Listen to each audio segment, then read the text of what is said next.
What up? What up? What up? What up? Leave it to the guy who uses the word penis wrinkle to not know how to comment in the chat without having all of us.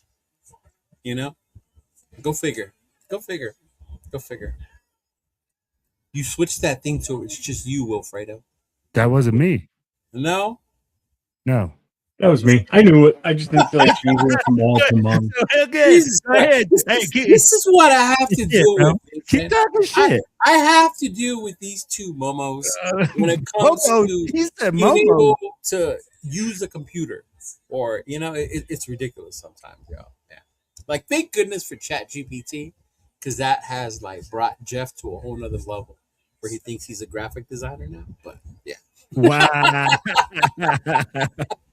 Bro, this guy's just talking all sorts of shit today. Am I lying, though? Little does he know I use Canva for most of my stuff now, smart ass. I bought myself Canva and some other shit, too. So. And why? Because someone told you that everyone's shit starting to look the same? No. I just was at the point where I'm comfortable with it now, and I can use it a lot better. So. Anyway, welcome to a lot in a year of the most notorious podcast.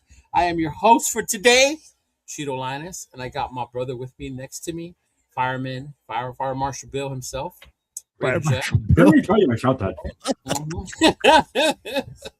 And then we got the Tigger himself, Raider Will, at the very end over there. Yeah. Mr. Energetic. Right? I'm surprised, he didn't go crazy. Like, no events this weekend, you know how you love those events. So. Oh, but me, bro, what are you talking about? I don't have the Cheeto Lounge. I don't have no. Just because you don't have the lounge or the popularity doesn't mean you don't like them. That's fair. Okay. All right, there we go. Yeah. Because we know you love them. But anyway, happy belated, right? Happy belated birthday to you, Will. Oh, thank you, brother. I saw they threw you a barbecue, right? Yeah. Yeah, how'd that go, man? You know how what? your birthday was, big dog. Oh, the birthday's always fantastic. Yeah, Velvet. I always say like this. I'm like, as you get older, man, you start appreciating just the time that you have with your family and the people. You're not that old yet. What's that? You're not that old yet. Where you got to start. No, bro. But at the same time, I have had you do have your friends that are like have passed away, and especially these last couple weeks, you guys have seen it, man. Raider Nation has had a lot of people passing away. So it kind of gives you that time to reflect and be like, hey, man, be thankful for what you got, that you're still here, that you're still ticking. I mean, like, I made it to the age further than both my grandfathers did. Both my grandfathers died of cirrhosis of the liver at 42. So I would explain your sobriety, my brother. Yeah, so you think about things like that, and I'm like, man, I am in a stage that I've lived longer than both my grandfathers.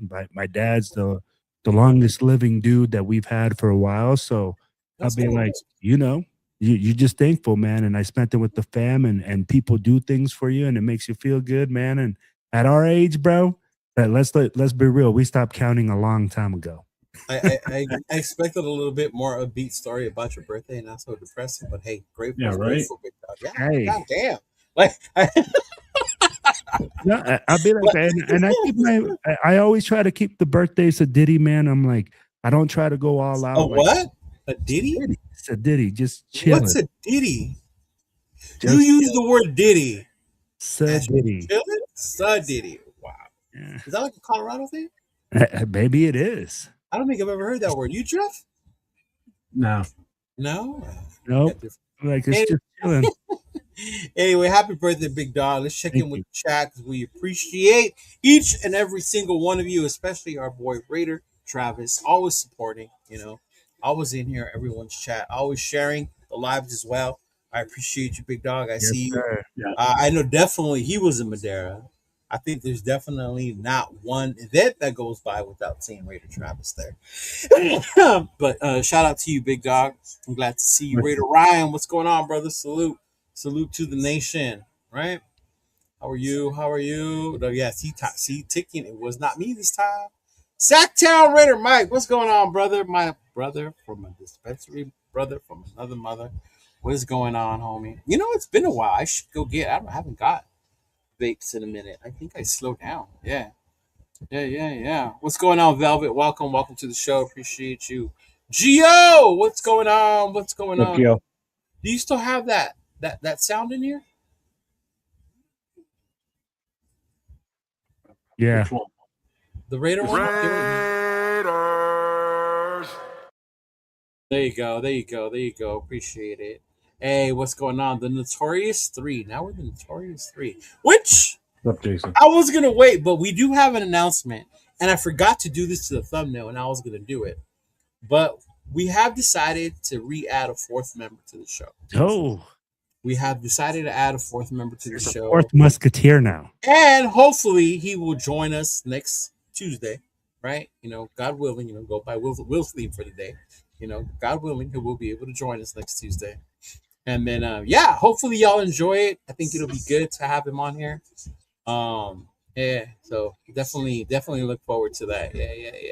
Are you going to say who it is, or? No, I'm going to have them wait. All right. Yeah. They got to wait, bro. They got to wait, bro. Yeah, we got. You were talking like you were going to say the name, and I'm waiting for you to say the name. No, I was going to, but when I was going to make the thumbnail, I was even going to put like a ghost image. And I think we'll do that for whoever does it next week. They could put like a little ghost image, like new member to the panel. So yeah.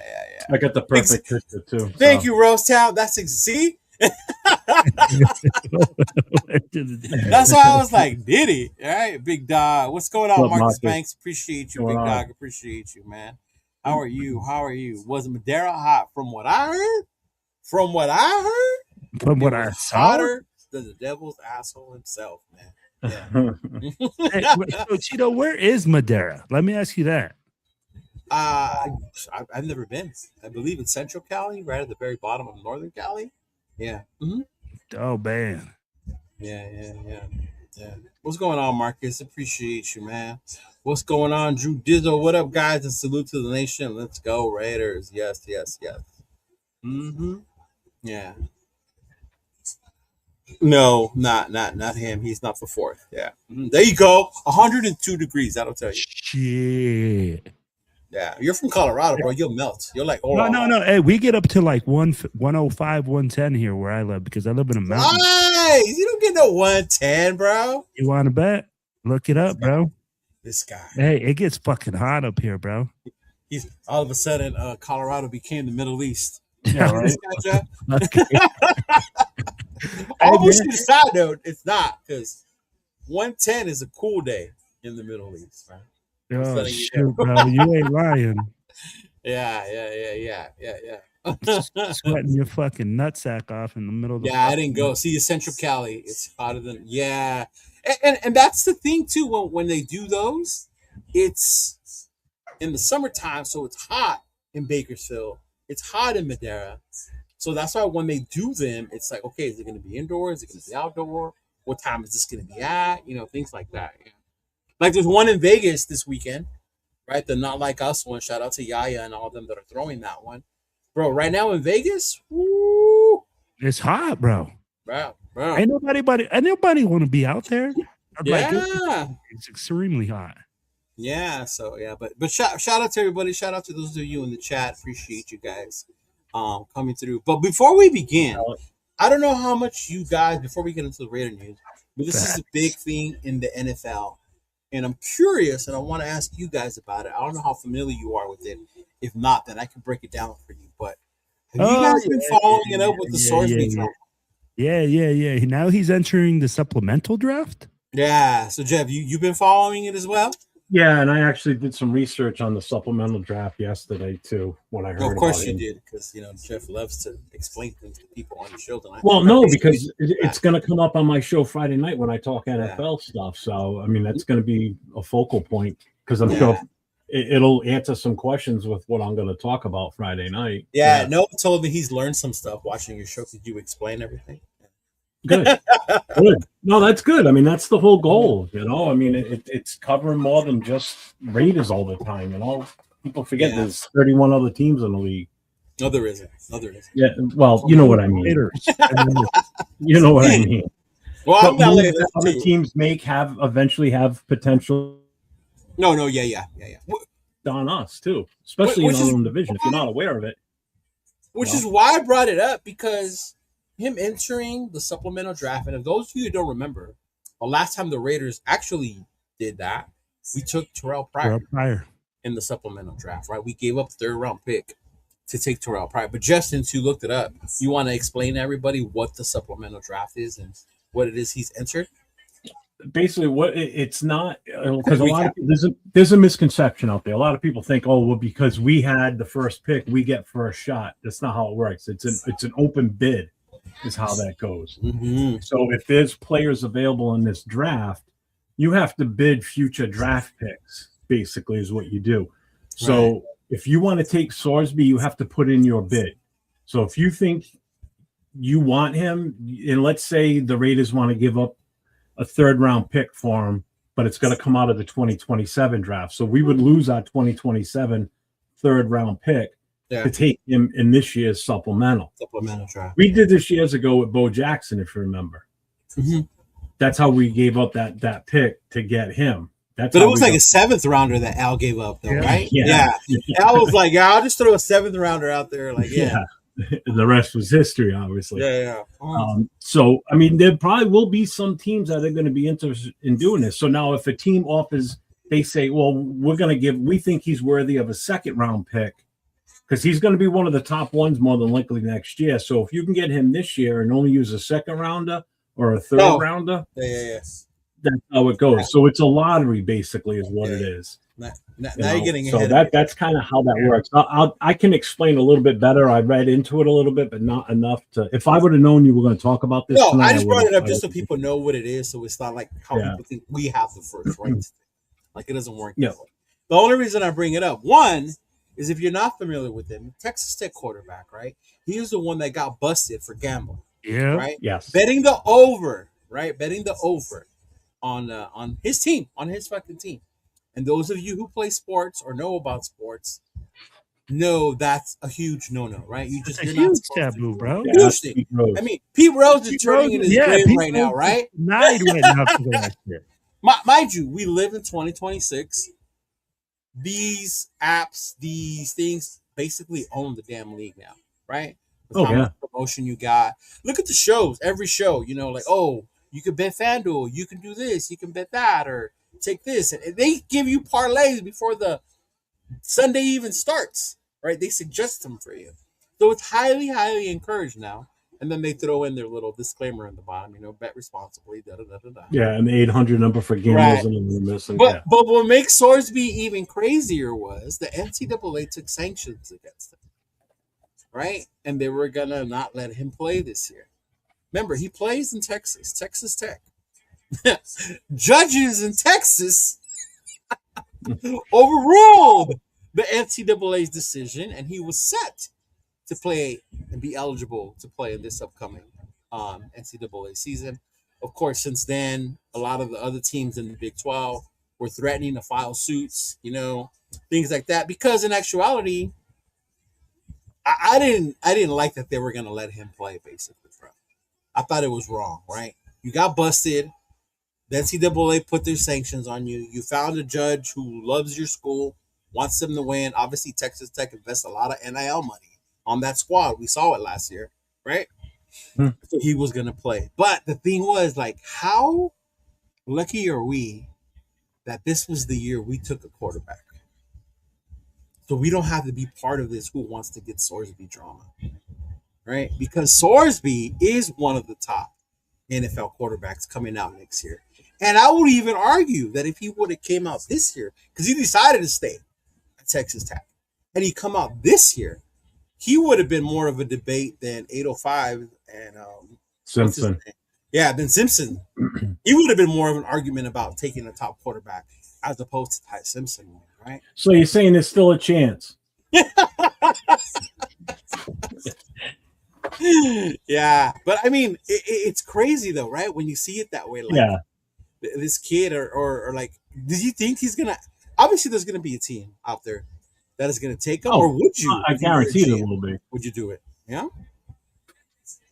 Yeah, I'm sure there's going to be a team out there that would be willing to do it. And first team that comes to mind is Cleveland. Yeah, that's the one I heard on the radio too, right? Cowboys, teams that have extra draft picks or don't. Yeah, Jets 100%. Because guess what? If they do that and they get him and he works out, like if he looks like he could that be in the car, and that's why I wanted to bring it up. If they bring him in and it looks like he could work out for them, guess what they can do with those first round pick next year? They can go and get offensive line, running back, whatever. You know, they can play around even more and really start to build that team because I can't think of any other team. Miami could. They're not in the best situation. Well, they just gave Willis that deal, but what about Arizona? Arizona could do it. Yeah, got that drama with Jacoby Brissett, right, going on. He wants starter money because there's nobody behind him but a rookie, right? Minnesota could. Well, yeah, because they put their money on Kyler. JJ, on Kyler and JJ. JJ's not going to work out, but who knows how Kyler's going to work out for them? Yeah. Mm-hmm. But if you remember, though, there's a lot of teams that could use him. Yeah. But do you think the NFL is just going to let him get away with it? No. Oh, they're going to watch him like a hawk. You know that. Oh. Yeah. They can't punish. Well, they can't punish him for what he did in college. That's the NCAA's thing. Right. They can just watch him like a hawk now if he comes to the NFL because now he falls under their jurisdiction and under their rules. So you can't penalize him for what he did while playing college. But you can watch him. I mean, it's not like he went out there and he murdered somebody. That's a different situation. But he might as well have, though. Because if I'm a fan, right, and I'm watching Sorsby play, and he overthrows the ball, and in my mind, I'm like, bro, did you do that on purpose? Yep. Or throws an interception, right, like a pick six. Well, that would be if he's betting the under. If he's betting the over, then he's not going to make mistakes because he's going to put as many points on the board as possible. Right. But I understand what Chido's saying, man. You got to look at that. You can't bring in that. You have to have a really strong team and program in order to bring on this type of guy. Yeah. Bro, we're talking about betting on football. Like, that's the biggest taboo that we all know in sports. Hey, you don't bet on your own sport. For your own team. On your own team. I'd be like, yes, I get it. You're betting the over that I'm going to be better. Bro, at the end of the day, no, bro. Like, well, I'll tell you what. Whatever team brings him on, bro, is going to be under a microscope. And like Chido said, every underthrow, every interception, every turnover. I would, bro. Bro, people are going to. Philadelphia could be an option, too. They got a strong organization. Yeah. So I was thinking what organizations, and I'm glad Will brought that up. Pittsburgh came to mind as one, right? Because they're just. But with Mike McCarthy, though. But that was the thing, though. I don't know what's going to happen with Mike McCarthy. Yeah, with Tomlin, I would have said yes. But with Mike McCarthy, I don't know. He just seems soft compared to. But the Roonies are still the Roonies, though, right? Huh? The Roonies are still the Roonies. They're still. Yeah.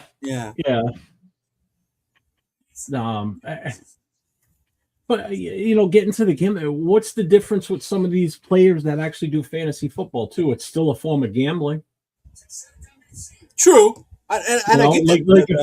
If you're Ashton Genty, why would you not pick yourself? Because you might have let Pete Carroll or. But I think those fantasy ones are different because you're not putting it on actual sports book where it's like if you're in a money league, it's usually within friends and stuff like that, as opposed to gambling. Now you're paying to the option of possibly winning. It's still considered gambling.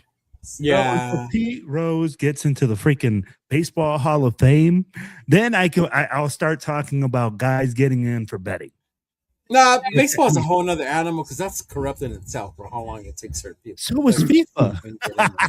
So is FIFA, bro. If we're gonna talk about it, like all these kickball championship going on in the country right now, yeah. Oh, so I thought about this one, bro.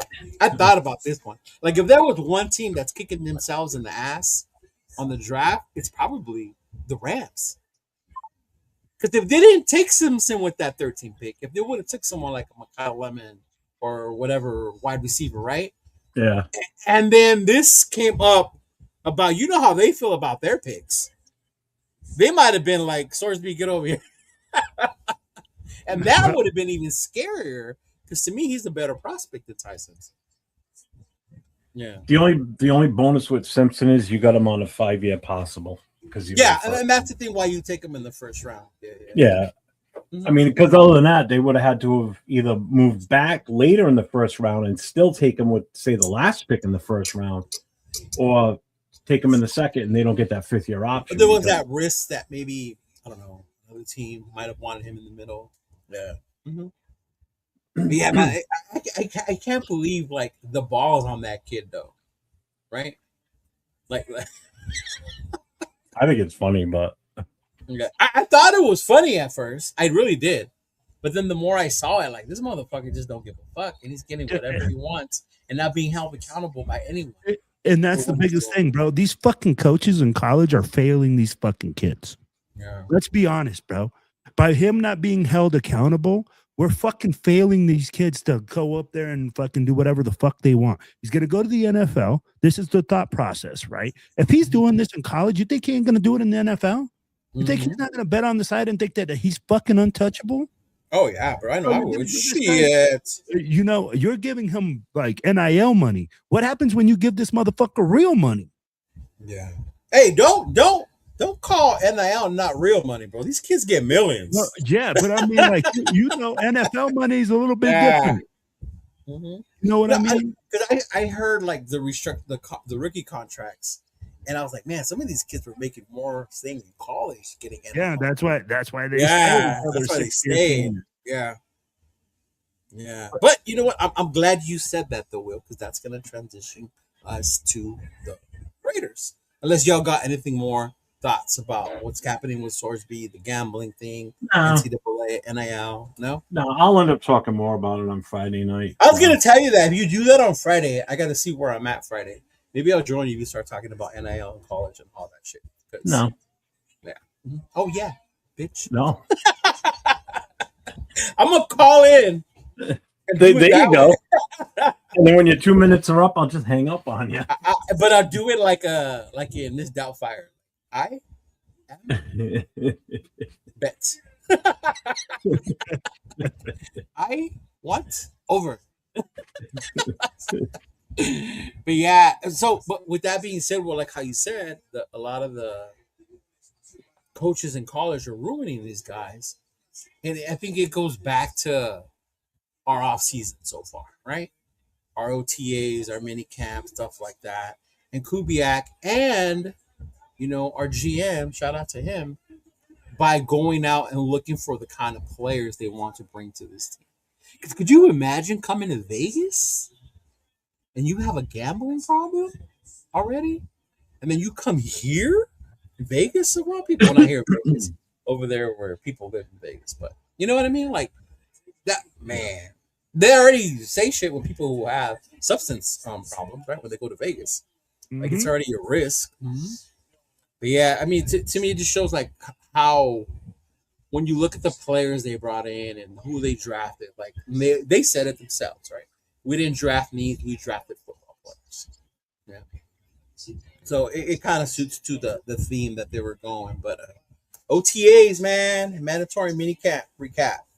So they had their first mandatory minicamp, obviously, before they went on a little break, right? Tell me what you guys thought about anything you heard. I know Will played those long-ass pressers last week. So now that we've had time to soak all that in. Make sure you get it in, motherfuckers. Like, Jesus Christ. I think it just ended 5 minutes ago. But I mean, obviously there were other ones. I gotta put you out of work. There were other ones. Oh my God, here comes Rick Dees again with his 1980s DJ shots. Oh Lord. But yeah, like, what are your thoughts? Will, we'll start with you, bro. What you heard from the mandatory minicamp, or any thoughts you have from the OTAs? I think people are worried too much about the shit that when people don't show up. I think when we look at mandatory minicamp, we had the guys that were eligible to show up and put in work. At the end of the day, man, what this guy is trying to do is build a culture. And you can see that they're trying to build a culture. Right. And establish a presence. I mean, like, people might not like it. Some people go like, oh, this is collegiate shit that they're bringing back. We're taking off the logo. I'm like, teaching these guys the history of the Raiders. You know, they go like, oh, well, you know, that doesn't matter with football. But you know what? These guys are trying to build a culture. They're trying to build an understanding of what it is to wear that shield. And when you're doing things like that, I think it's a good thing. At the end of the day, bro, like you have more pride in an organization that takes pride in knowing where they come from than freaking working some fucking random company that you just go and, hey, man, I'm a fucking Raider. Do they know what it means to be a fucking Raider? No. So now you're teaching it, you're showing it, you're setting precedents, you're saying, hey, man, there's nothing that's bigger than the whole. Than the what? Than the whole team. Oh, You you know, said the But he said whole. the whole. Me too. I'm like, you going way Diddy on us today, No. man. Nothing's bigger than the whole. You know, it's bigger than the whole team. Okay, You know, okay. and they're looking at it like that. And I know a lot of people are going to say, hey, looking into the Fernando Mendoza situation. But I like what people are saying. You know what? Kirk Cousins wasn't in here to be brought to be a fucking mentor. He was in here to brought in to be fucking competitive. He's brought in to compete and to fucking move this team forward. And guess what? Fernando's going to learn through osmosis. Yeah. You know, hey, and people are saying, hey, his footwork isn't, and the timing is off, and all the. Hey, you know what? It's the learning process of a fucking rookie quarterback. Look at you. You have a different tune today. Now it's the truth. No, it's the truth. I told you last time. They said, hey, they're saying that he's not ready. Yeah, his footwork's off. So what? Hey, Veronica, what's up? Thank you for tuning in, girl. How you Right? doing? Like, if you think about it, so what? Like, his footwork's off. It's a fucking timing thing. It's a thing where he's a rookie, where he has time. And if we got Kirk Cousins in there slinging it and winning games, who gives a fuck? Kirk Cochains. I like what you say. What about you, Jeff? I don't call them OTAs. They're OHAs, overhype activities. Because everybody's just hyping the shit out of it. Oh, you threw tight spirals. Right. It's just, what's up, Bueno? What's going on, brother? What's going on, Bueno? How you doing, brother? Just I just, you know what? These reports that come out, yeah, okay, this guy looks good, that guy looks good. Right. Just, are they getting the fundamentals down? That's all that matters to me. You know, are they, are they, nobody's getting injured. You know, I want to know, make sure, I want to hear that there's no injuries. Everybody's looking good as far as injury wise. Yeah. Nobody's gassed. Nobody's getting exhausted just doing basic shit. You know, yeah. I take OTAs and mini camps with a grain of salt. You know, they're different now than when we're older, so they were different. Yeah, I mean, they don't mean the same as they used to. You know, I mean, even during regular training camp, you know, they can only have so many full contact drills. Exactly. You know, you can never touch anybody. You know, if you hit the quarterback, you're going to have a fight on the field. You're limited on the times you can wear pads. Yeah, you're limited to one a week. Well, basically, you can only have 14 in the entire training camp. Right. Okay, so basically, it averages out to about one a week. Even during the season, you can only do 14 in an 18-week season. That's crazy. You can't double them up, you know, so you can't have 2-a-days. Yes. Oh, you can have 2-a-days, but one of them you cannot do contact both morning and afternoon. I mean, I get it. I get for the health and safety and everything. So it's just annoying. You know what? The one thing I can take from OTAs and all that is how the kickers look, because you can't fuck up a kick. You know what I'm saying? It's like, I mean, yeah. But I mean, is he kicking them through the uprights every time? Is he shanking them? You know, how's AJ Cole looking? You know, is he nailing those coffin kicks? You know, because he did such a great job last year with it. You know, is he working on his craft when it comes to that? You know, how are the guys handling the ball on stuff like that has more of an impact than just running a little simple route with no defenders on you, no pass rush on the quarterbacks. I mean, I can go out and play catch with the neighbor's kid in the backyard and like, hey, I'll submit this game film because I look just as good as so-and-so throwing the ball, and this kid 5 years old looks just as good catching the ball as Trey Tucker. And the same Especially the ones like you do the 7-on-7 like football leagues. Yeah. But speaking of kickers, I'm glad you brought up the kickers. But I had seen video clips of the Tokyo Hotel, kicking it Okay. from the 48-yard line, right? Kicking it from the 48-yard line through the uprights, maybe like 10 yards past the fucking goal. And I get it. No one's rushing at you yet. There's no games. Yeah. But the strength of this kid's leg, right? And the accuracy, the height between his leg and that are real. Are real.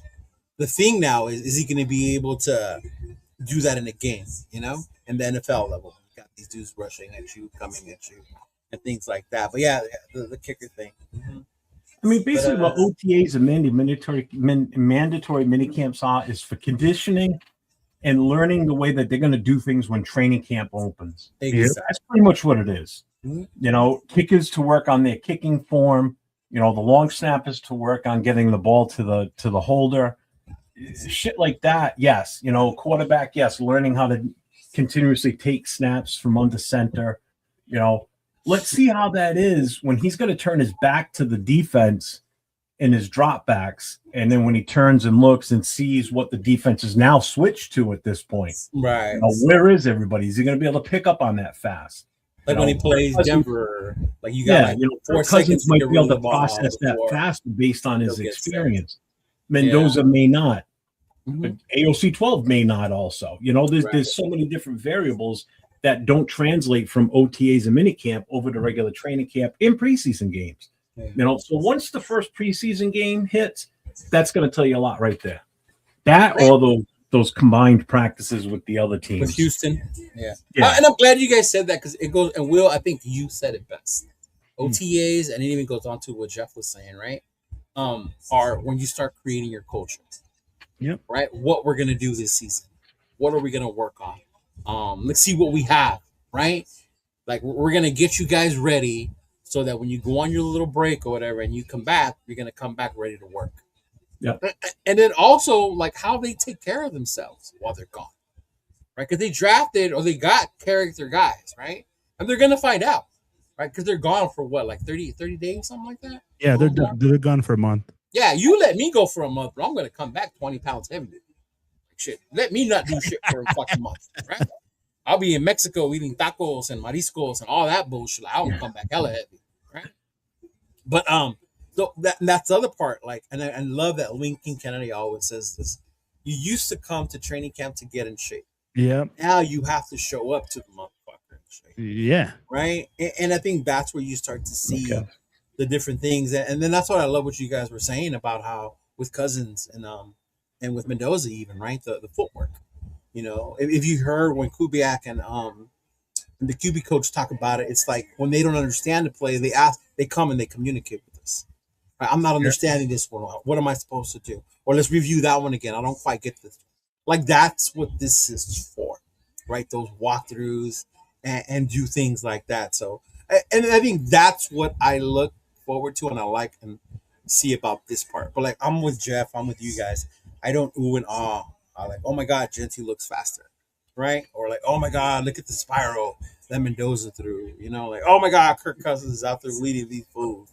Or look at Aiden. Aiden's finally standing upright. Yeah, let's go, Aiden. You know, like shit like that. You know, I don't put too much emphasis on that, and it's more like how you guys said, right? And I think that to me was the point of the show, earning the show. Yeah. Right? Are you going to show up every day? They're battling to see who gets there first, right? They're trying to beat Max Crosby to see who gets there to the building first, who's the last one to leave.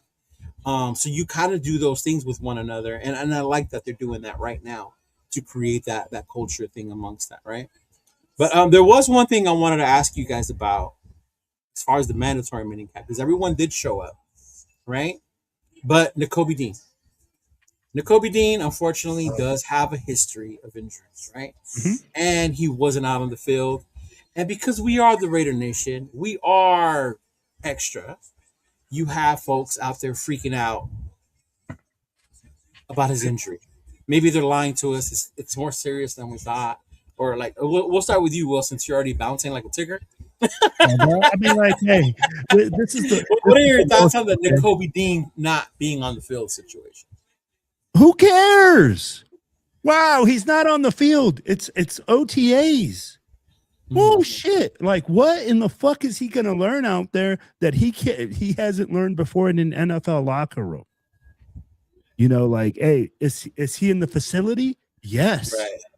Does the team know that he is injured and he's dealing with some stuff? Yes. So when it comes to it, you look at all those things and you say, hey, it doesn't matter. Like who cares that like freaking we're sitting there talking about, hey, no, Kobe Dean's freaking injured. He's not at practice. Right. It's not a big deal. He's there, but he's not on the field. Right. He's in the building. Yeah. I'll be like, bro, so he's learning, he's being a part of it. It's just like people saying, oh, JPJ's not at he's not starting right now. We'll get to it. Don't jump ahead. But yeah. Right. So I think people are saying stuff like that. I go like, bro, isn't it normal that Buford would be a little bit more advanced than him at this part, especially since he's already played in this system? Isn't that normal?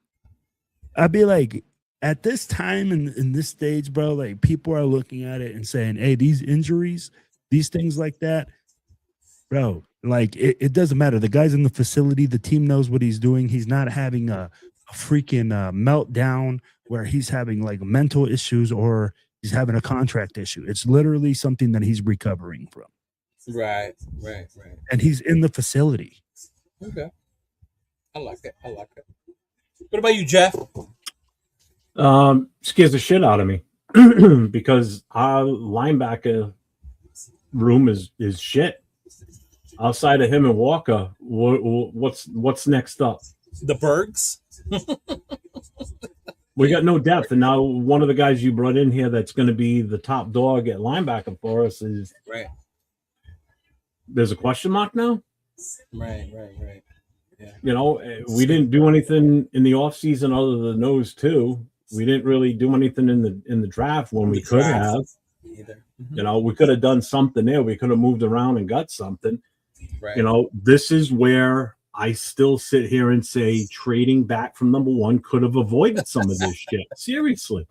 No, it could have done wonders. Or at least if the Max trade went through, we could have been sitting in a different situation. I would lean more with the Max trade. The Max trade thing, I think, hurts more. But then what would you do with that number 14? Yeah. Would you go for best wide receiver at that point? Or would you go for a linebacker? Would you go for the best corner? They're not taking a wide receiver. I don't think they would have taken a wide receiver. No, but when you've got that chance to grab one of those guys and they're there, then okay. But, you know, we could have gone for a linebacker, you know, at that point. Hey, what's his name was there when we picked him in the second round, right? The one I wanted. Yeah, Rodriguez. Mm-hmm. Yeah. You know? I'm going to say this, and I can't believe I'm going to bring him up. You guys remember our former co-host, James, right? And how he came up here and he would say that he was worried about Wilkins and he doesn't understand why we weren't worried, right? That we weren't worried. And we were like, no, it's training camp, it's OTAs. Everything's going to be fine. Maybe I have a little PTSD. I trust this coaching staff more than last year's. But it does linger in the back of my mind that maybe he's more injured than we realized, right? And that's why they're taking their time bringing him on right now, because obviously he's a veteran. You don't need him out there like you do the rookies to get all that time. He can learn it. He can concept things like that. But I'm with Jeff, though. When it comes to this team and the depth, linebacker is one of our weakest positions. Starters, cool. We upgraded. We got Quay Walker and we got Kobe Dean. I love it.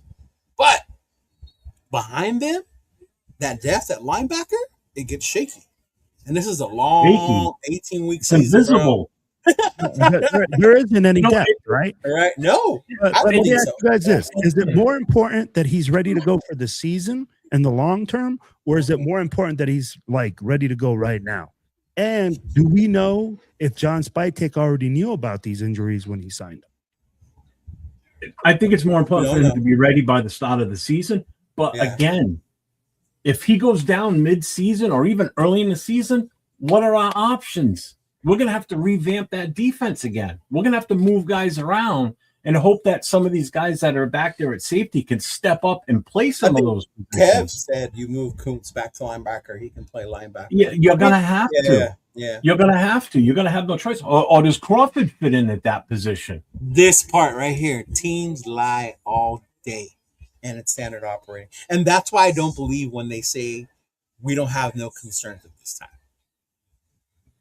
And I told you, Jeff, was it last year or the year before? I stopped believing shit I hear ever since the day I woke up and I saw Devontae in his green PJs behind Aaron Rodgers, right?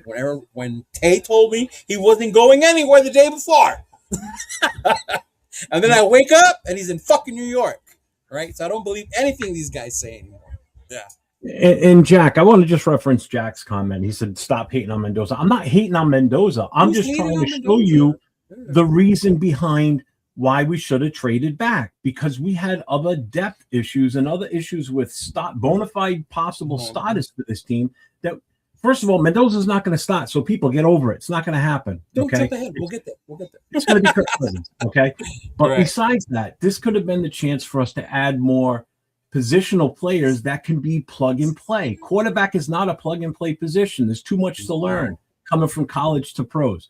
A linebacker, an offensive lineman, hell, even a wide receiver, secondary guys. These are guys that can step in and pretty much start right away. So there's a big difference between, just going with that guy at number one and moving around and doing something else to add value to your team. That's going to be, because right now we're screwed in the middle of that defense. You've got a great up front. You got some really good corners and safeties back there. What about that middle? Yeah, but at this point, you can't stop the run in the front line. Those linebackers are going to get burned fast. But at this point, the whole trading back thing is crying over spilt milk. It didn't happen. It's like going back and saying we should have drafted this guy. We should have drafted that guy, right? Like at that point, like it's mute to argue that point. But to your point and what we're arguing about now, even though we did upgrade, this team still lacks depth at certain positions. And linebacker is one of them. Well, right? and you guys know this, and I mean, like, I think you guys have heard it. There's going to be guys playing positions like that we didn't think that they were going to be in. But cool. You're going to see guys playing outside linebacker that are playing defensive end. It's going to be a hybrid defense. They're going to play a 50. Like Kuntz, like Kev said? Yeah, you'll see that. I guarantee you're going to see a 50 front. You're going to see Max Crosby dropping in coverage sometime. Anthony going to yell right now. Remember, Anthony said, "Ain't no way in hell Max Crosby." I'm telling you right now, bro. The defense is going to be a lot different. There's going to be people that are going to be playing inside, outside. There's going to be people playing that. It's going to have to be. Why are they lined up?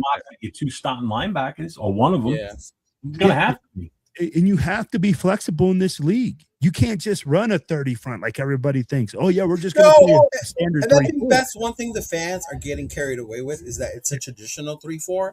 They've told us numerous times it is not your traditional 3-4. Exactly. Right? It's not. It's a hybrid version. Right? Which is why the linebackers...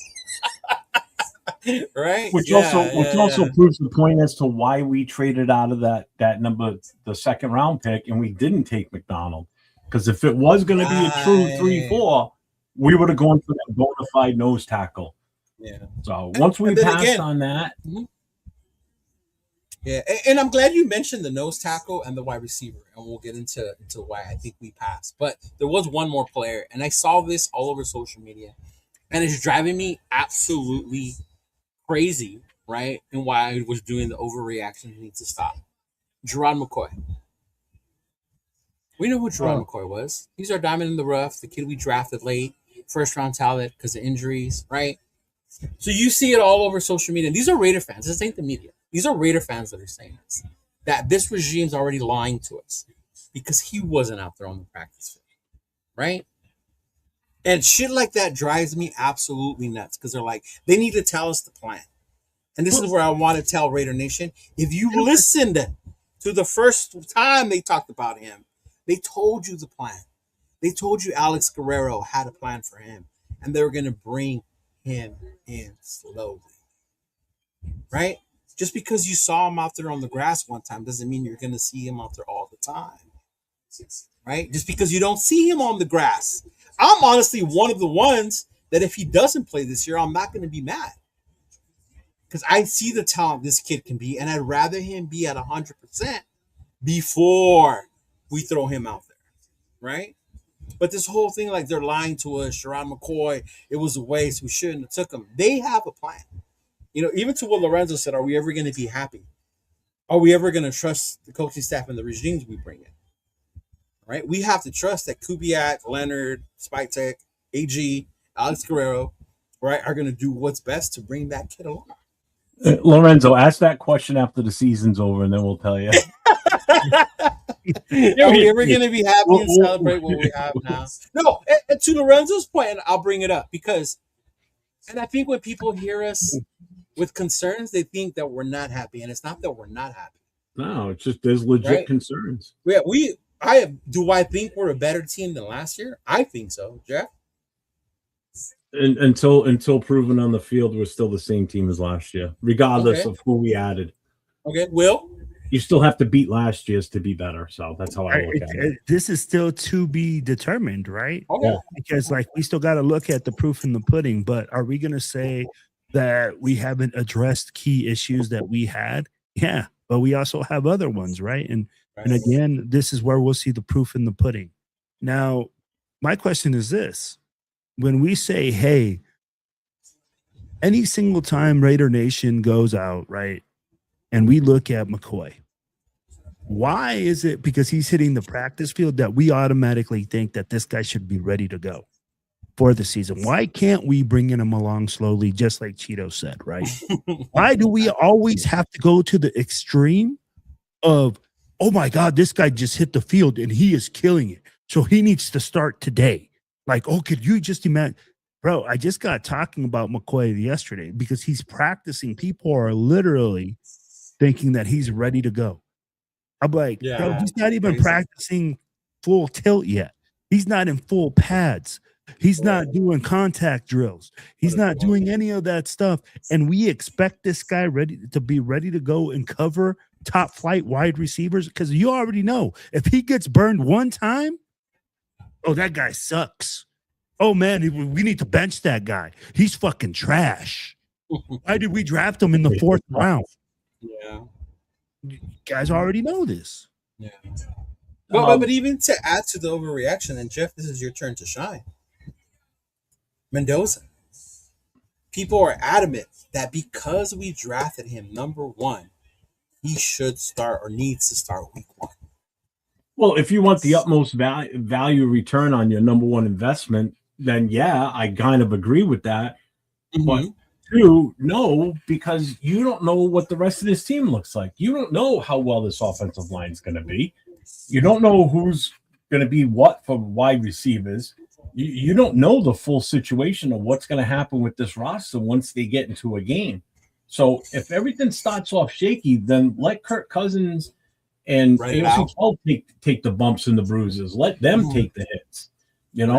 If you rush a player out there too soon, and he's horrible out there, and not necessarily just him in general. Yes, he would be part of the horribleness, but also would be the offensive line. Receivers can't get open. They can't run their routes.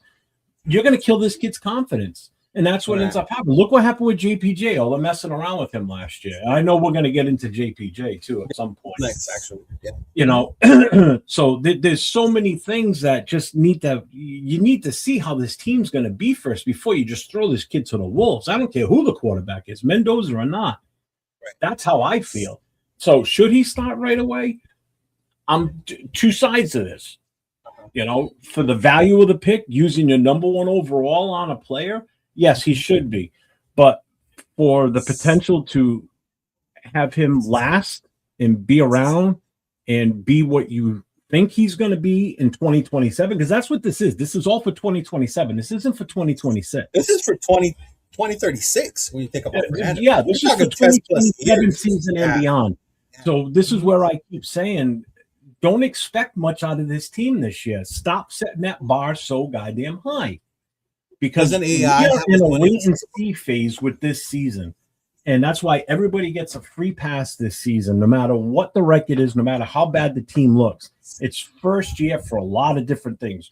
All these new coaches in the system, brand new head coach, never been a head coach before, brand new DC defensive coordinator, bunch of new rookies, a new quarterback with us. The only thing that's going to be around, that's been around for a while, is ALC 12, Max, and a couple other players. And AJ Cole.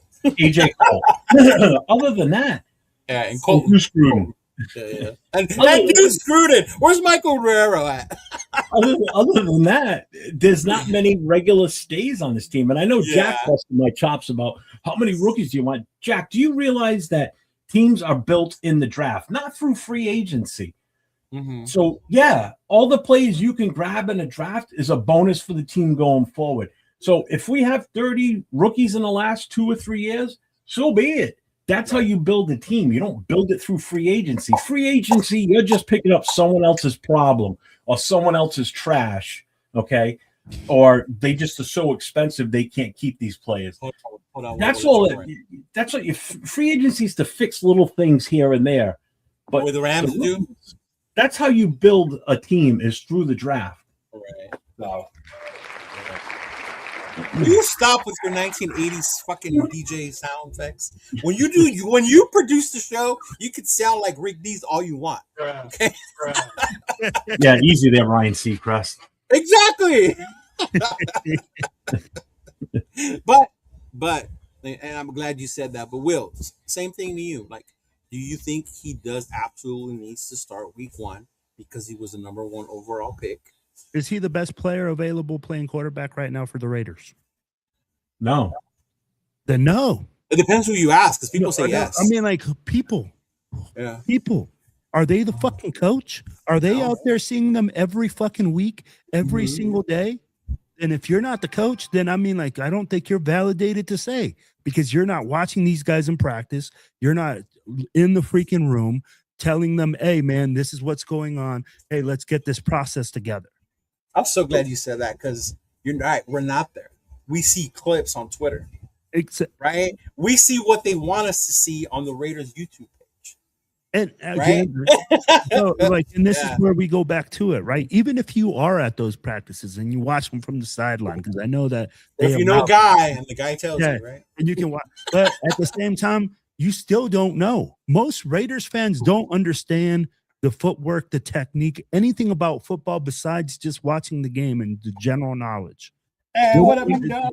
When you look at 3-step drops, when you look at technique, when you look at all that stuff, that's what those guys are there for. That's why they're coaches. That's why they're fucking valued at a high rate, and they're paid a fucking shit ton of money to teach these dudes how to do this fucking job. Right. Some of them just come to take some of Mark's money. Yeah. That too. I mean, like, there's some dudes that are useless. I'm not gonna lie, but at the same time, when we have those types of coaches to say, hey, we have podcaster X that, hey man, I'm so well connected with the Raiders, and this is what they're telling me. I'm like, bro, this is like hearsay, she said bullshit, bro. Like, hey man, you're going into some bitch shit. You're fucking going off some fucking rumors instead of some verified fucking like shit. If the coach says it and he goes like, hey man, this is what it is, then that's what it is. Yes and no, though, because will the coach tell us that shit's going bad? You know who I trust? Somebody that shows me their swipe pass to get inside the facility into certain lock. If they show me that, then I'll believe what they say. Okay, but say even a beat writer. Or I know a guy on the inside. I don't believe jack shit. Say a beat writer said it, Jeff, but would you believe him because he's the Raiders beat writer? No. No, I wouldn't. Sorry. No. Bro, do you trust all the news you hear about anything and everything else in the country? No. No one does. You're going to trust the beat writer writing about his team? Of course he's going to write good shit about him. He wants to keep a job. He's not going to come out and say, hey, this guy looks like shit. This guy looks horrible. I probably won't trust what I see them put out on like articles and stuff like that. Mm-hmm. But when you have, say, like conversations as like just fans with them, and they share things they see or concerns and things like that, Like maybe at that point, if you have that relationship with them. There's obviously. very far and few people like you, Cheeto, that have these special. I didn't say me. No, bro. Like, hey, Did I say me? Hey, bro. Yeah, you kind of hinted at it in a candid way. Hey, yo, it is what it is. Mm-hmm. Cheeto, we don't all have these. But even then, even in our hip pocket. Even his opinion is biased because at the end of the day, he's a Raiders fan. Right? At the end of the day, he's a Raider fan. So he's going to want to stay optimistic. He still wants to beat out like how Jeff said, right? Until I see it on the field, I'm going to hold back. Yeah, and we have Raider fans that say we're going to go to the playoffs this year too. So yeah, we do. Hey, as a beat writer, Cheeto, you're only so qualified to talk about players because you're not a coach. You don't know, like but I wouldn't even say that even coaches are qualified. Look at our offensive line coach last year. He was a coach. But we all said it from the beginning. Was he qualified? No, we didn't say it from the beginning. Yes, with Brandon Carroll.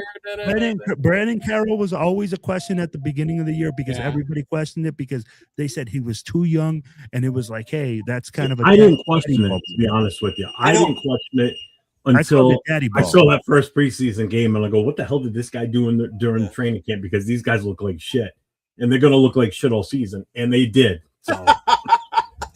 Like Lorenzo, I only trust the fifth person that posts the same thing because by then it must be true. Oh man, right? But to that point, and I love that Jeff brought that up because we can hear whatever we want from the coaching staff, right? They're the ones that are there, right? We can hear whatever the beater Hondo's Hondo. Like, come on. But he needs to take some lessons and to ask some true, real, like hard-hitting questions. When they get on the field, you can't hide the fucking holes. You can't hide what's not working. And me, Jeff, and Nathan, when we saw that Seattle game, that first preseason game, we came back and we were like, holy shit, we're in trouble. Like, I know it's preseason, but holy shit. I was absolutely disgusted watching that. And I mean, everybody knows how much I love the offensive line. And when I saw how that game looked, I just sat here watching it going, oh my God, what the hell was that? And then again, I know I keep saying this, but it still rings true. His following press conference on Monday, what he said, he lost me at that point because up until then, I was in Pete Carroll's corner. After that press conference, I wouldn't have cared if we would have fired him right after that press conference. I would have been fine with it. Holy shit.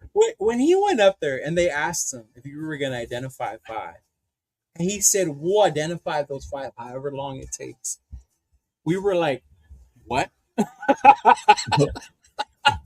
It could take days, could take weeks, could take months into the season. The whole season. Bro. So again, Will, to what you were saying, the coaches are the ones that know, right? Yeah. You see where a doubt comes from as Raider fans? Because even the coaches we have proved to us that they don't know. I get what you're saying, but at the same time, I mean, like when we're talking about this regime, right? And this is where but even this regime, to Jeff's point, it's unproven yet. It's unproven, but we can't hold other regimes' fucking faults against these guys. No. You know what I mean? And that's where I'm looking at it. It's a fresh start. You're looking at it as we just took on a new employee. Just because your previous employee was a total fucking jerkwad doesn't mean that this guy is not going to be doing his job. I'm not laughing at you, Will. I'm laughing at Demoke's. I already saw it. I'll see it right now. What did it say? I'm sorry. You don't need to be a coach to know something's bad. If I go to the doctor, because I already know, and he tells me to pull you're the doc. Oh, that's a good. I love our chat. Shout out to our chat, bro. Shout out to our chat. The difference with this current coaching situation, like I'm just gonna look at the offensive line. The current situation with this new offensive line coach coming, he has a legit what do you call it? Track record. But we thought about Pete Carroll with that too. That Pete Carroll had a track record of being a winning coach, Super Bowl winning coach, NCAA national title games, and it all went to shit. But Rick Dennison does have a track record of improving offensive line play and working with players. So I have a lot of hope for this offensive line this year. But I'm going to reserve judgment until I see either a preseason game or week one. In week one, I'm going to be there. So I'm going to get to see week one right from the start, just like last year. They were here in New England. So. Yeah. And I get that. And I think what's different this year's regime that I will say, even though they still have to prove themselves, these guys were put together by the head coach. Yeah. They weren't forced to work together. When you think about all the bullshit that came out about how Chip Kelly and then Brandon Carroll being the only one, like, why the fuck is he here? Only because he's your son. Like, all that shit, that went down last year. Like, you don't see that this year. Kubiak has his guys, He's got the O-line coach. He's got the quarterback coach. He got the guy who wants to be his offensive coordinator. He interviewed Robbie. Robbie proved to him, you know what? I know these guys. Let me take a shot at, all right, Robbie, you take the defense. Right? Do what you want to do. Because even that came out, right, about how Pete Carroll wouldn't let PG play the defense that he wanted to last year. It was all cover 3 or a hybrid. It was all. So, in that sense, as far as the coaching, I would say it's a lot more stable this year. But, yeah, they still need to prove themselves. But, Jeff, the O-line. The motherfucking O-line, right? And I think this is more important even than Mendoza or Genti or the wide receivers. Yeah, because it all starts there. And if you don't believe that as a Raider fan, like, just think about what we went through last year, right? Yes, Geno sucked. Yes, this and that. But that O-line was fucking horrible, right? And if you don't remember the Philadelphia game, how those dudes looked that game, like, oh my God, that was so bad. Jeff remembers. Jeff remembers. I froze my ass off watching that game in the stands. My nuts still have frostbite on them. Right. But depth chart that was disgusting. Right. So I'm glad we brought up the O-line because obviously, and it goes back to I'm gonna wait till they put on pads and play. Reports are that Caleb Rogers, right? I don't know why I always mess up his name. Caleb Rogers is looking great. Looking good, right? He's up there. What's Buford? How do you say his name? Buford. Yeah, Buford. He's out there, right? Running with them. To Will's point, it makes sense. He's ran Kubiak's system before. He's more familiar with the zone read, right? Mm-hmm. So then you start to get into the wow, this is going to be our 5, right? It's going to be Grant, whatever, right? The only thing I think is solidified at this point is the center and the left tackle. I agree with that. Right? At this point, any of the other 3 positions, there's Michael Guerrero. Fire Drew Scruden. What's up, Michael? Right? At this point, right? And that's it. Anything else is a competition. Yeah. What's driving me crazy, though, are the rumors that because we have Zoom, because Caleb looks good. I'm still here. Trade JPJ. Whoa. Hey, where are these rumors coming? And this is, again, bro, yesterday I talked about it. They told me that it's because now he's at the bottom of the barrel for the depth chart, that he's fighting for a position. What does that say? JPJ needs to play ball or move on. So it ain't the media saying trade JPJ.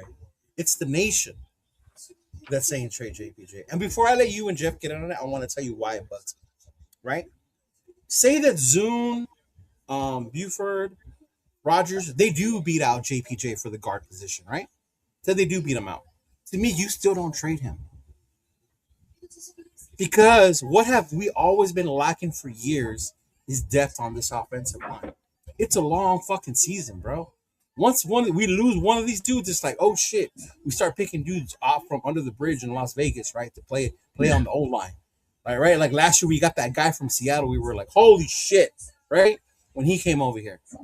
So to me, it's like, why would you want to trade? So he doesn't start, right? Say whatever they decide, this 5 is going to be our best 5 moving forward. That's where we are. But to me, I still don't think you trade him away because of it. He could still be a value on this offensive line because he plays multiple. You can play on both sides, right? It creates depth. But I think that's what drives me crazy when you see things like he needs to fucking already man up or get the fuck out of here. When knowing what the fuck he went through last year. But Jeff, you're the O-line guy. I'll let you start, bro. When it comes to the depth chart, the battles, the things with JPJ, where do you stand when it comes to that, man? On just JPJ alone? You can start with him. Mm-hmm. Yeah. Because I'll gladly start with him. I've always been in his corner, but right. I remember, and I was trying to find it earlier today, but I've said on shows in the past that maybe there's a chance JPJ's not as good as we think he is. Was there too much hype on him coming out? We liked his nastiness. We liked his attitude. Yeah, exactly. But it doesn't translate to him staying on the field. Right. I will be in his corner for last year because the coaching was bad. They really messed with his head. They didn't give him a fair enough shot last year, just the way they treated him. So his confidence level, I think, dropped last year. But right. I don't agree with trading him because he could be a depth piece. And I know a lot of fans aren't going to like this either, but I think, and you know what, Ardell, you're absolutely right. He had that one good year, his rookie year. And again, it was because our O-line was so bad, and he just showed that, okay, well, he can play in this system. Let's throw him out there, and let's do this. Right. I have a feeling he's odd man out this year. I don't think he makes the starting 5. I really don't. There's talk of him being on the idea of childish, a little bit immature, just the way his antics and the way he's handling himself, I guess, is what they're saying. I really think he could be, again, I think he could be riding the pine and being a fill guy. Right. He's got the ability to play 3 positions, the 2 guards in the center position, so he is versatile. He's not big enough to play tackle, so that ain't happening. No, that's not happening. That ain't happening. But I really think that he's. I think Buford could start over him. To be honest with you, I know a lot of people are like, "Oh, who's Buford?" The guy's a proven starter in this league. He's had experience starting in games in way better than Kappa and way better than Forsyth. So Forsyth, that was his fucking name. They brought him in for a reason. Forsyth was brought in because of injury to Colton Miller. That's the only reason he was even here. Left tackles are very difficult to come by. All right. Mm-hmm. So now we go and grab this kid Zune, who can also play multiple spots.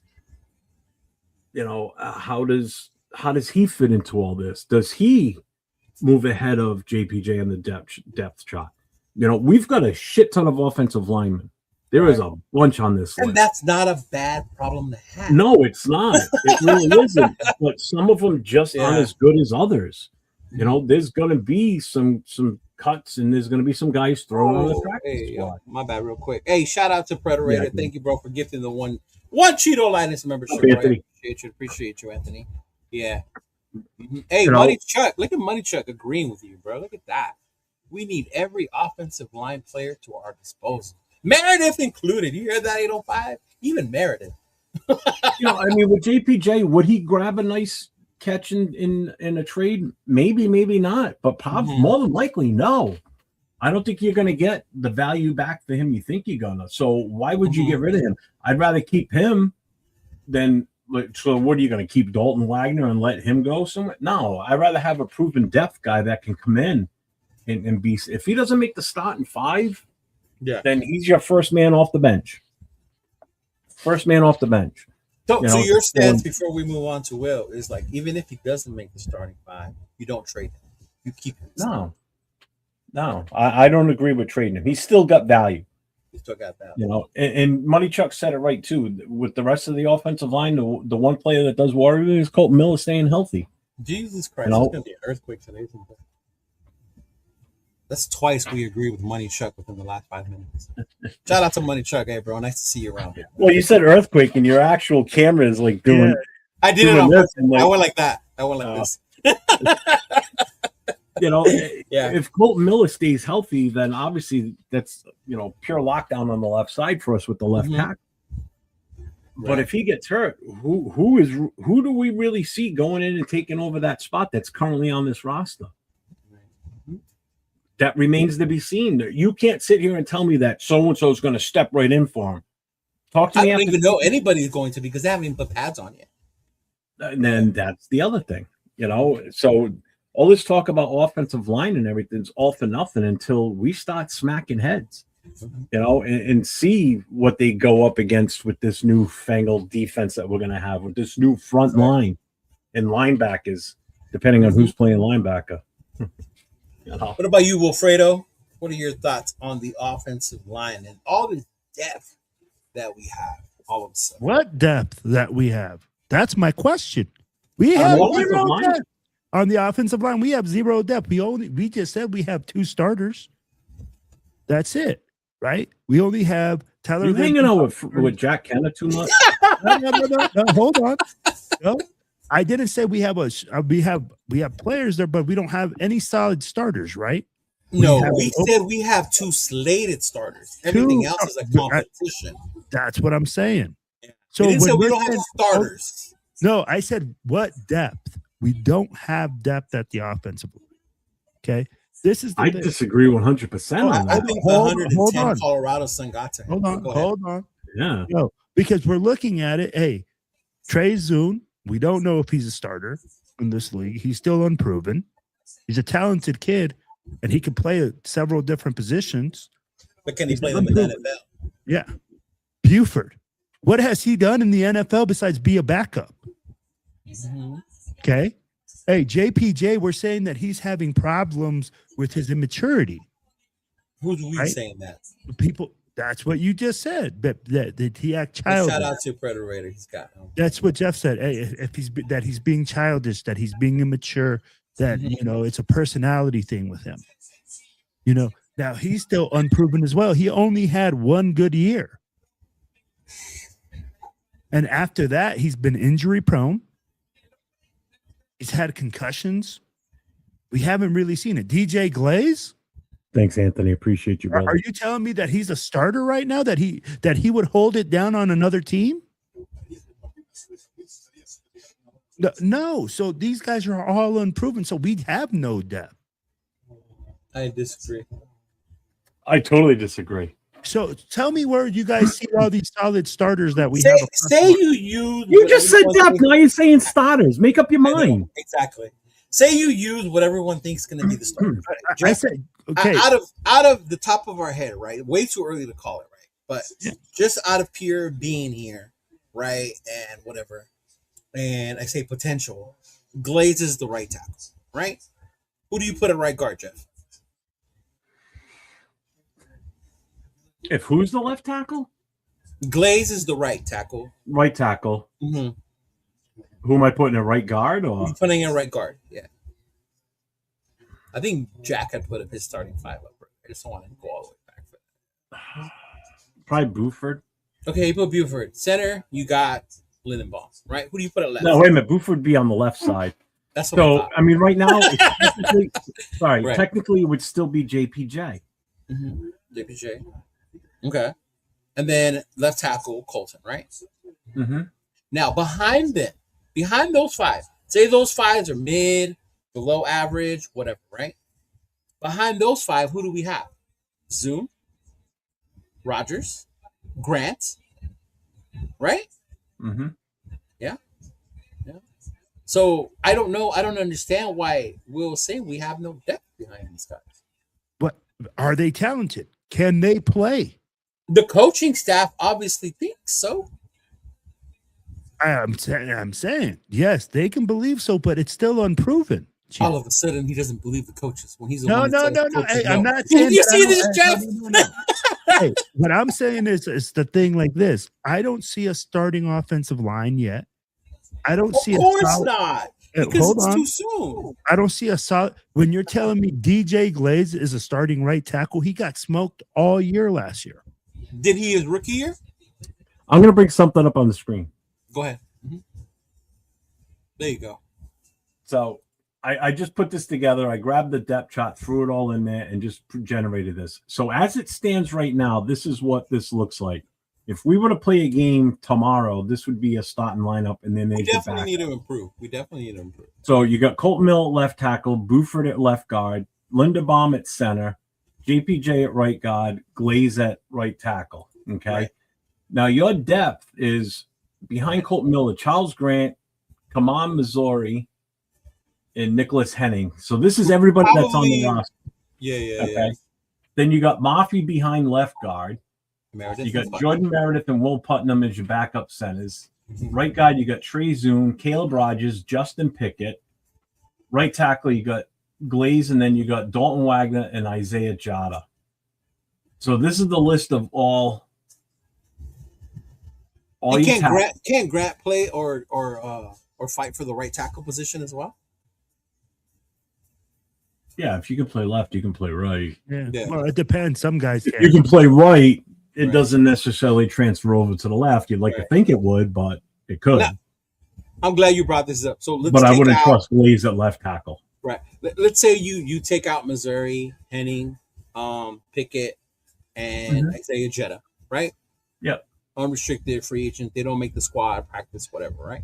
So that leaves you with Colton, Charles Grant, Buford, Mafi, Lindenbaum, Meredith, Putnam, JPJ, Zoom, Caleb Rogers, Glaze, and Dalton Wagner.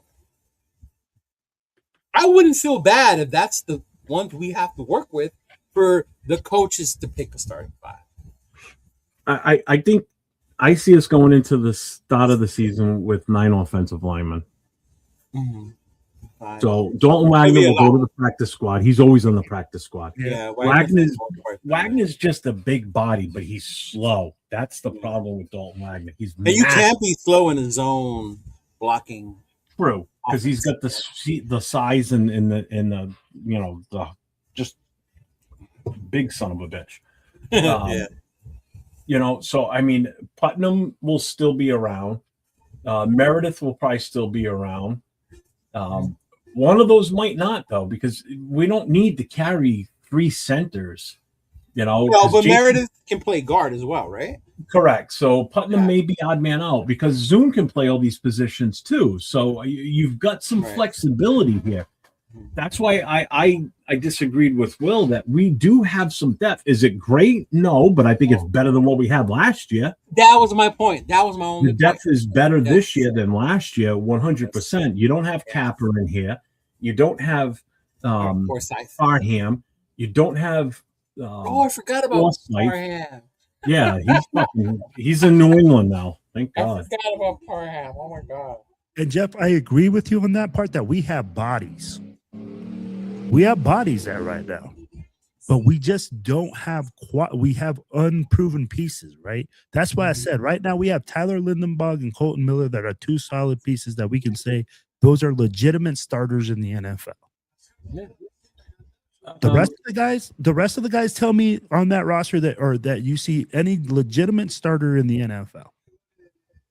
But that's our whole team then, for the most part. Because we're rebuilding. We have young, unproven guys. Yeah. To be honest with you, when I look at this offensive line, do this with the D-line, Jeff. Do this with the D-line. Oh, give me a second.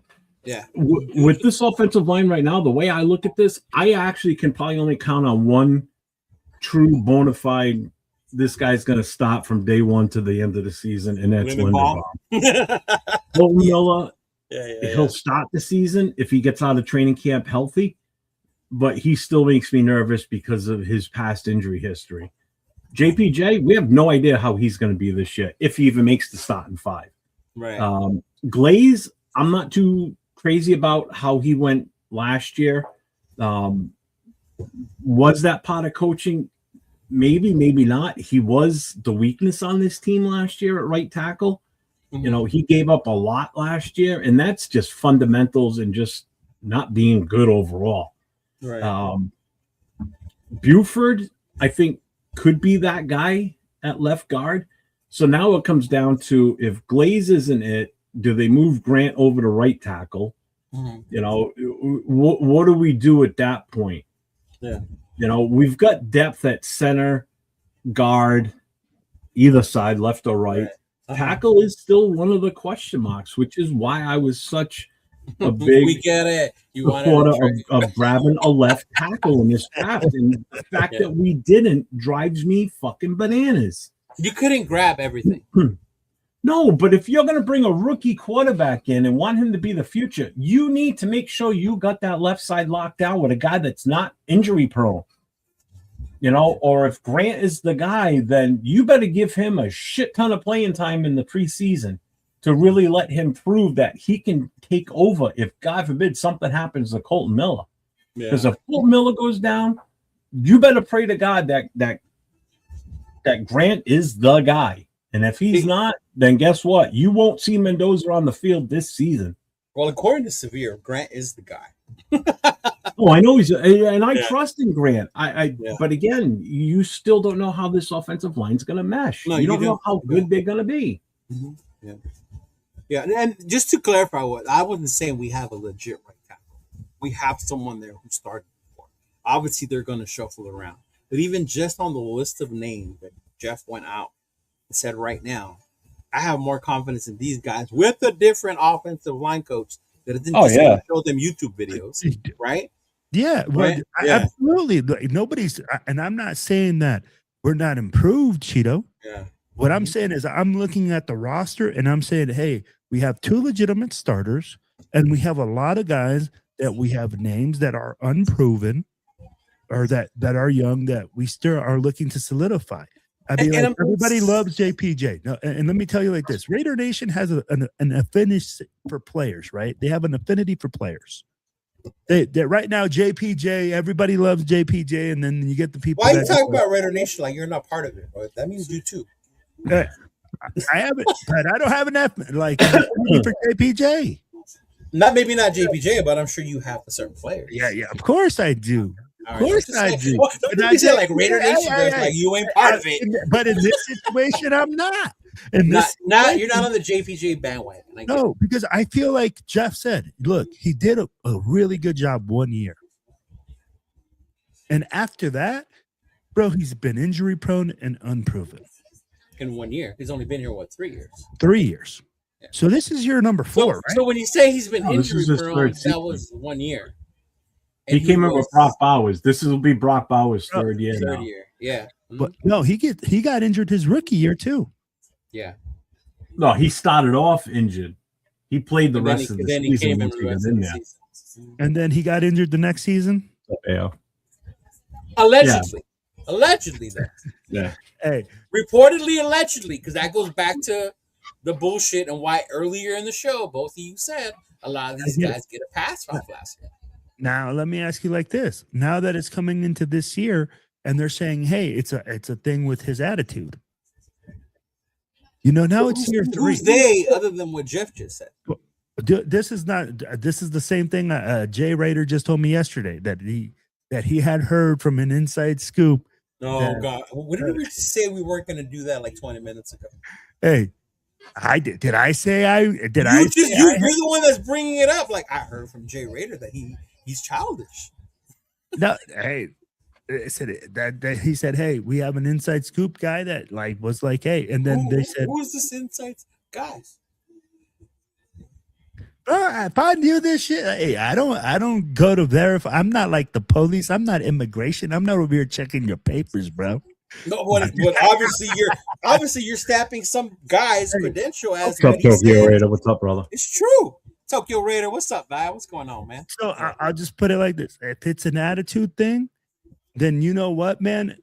Maybe it's him. Maybe it's JPJ. I could get someone right now to come on the show or maybe on the phone who knows his family and will tell you it's not an attitude problem.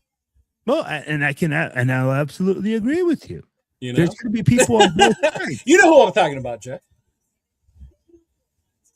Who? Mike. Oh, yeah. That's JPJ supporter right there, man. Shout out to Mike Raiders against the world. Yeah. Mm-hmm.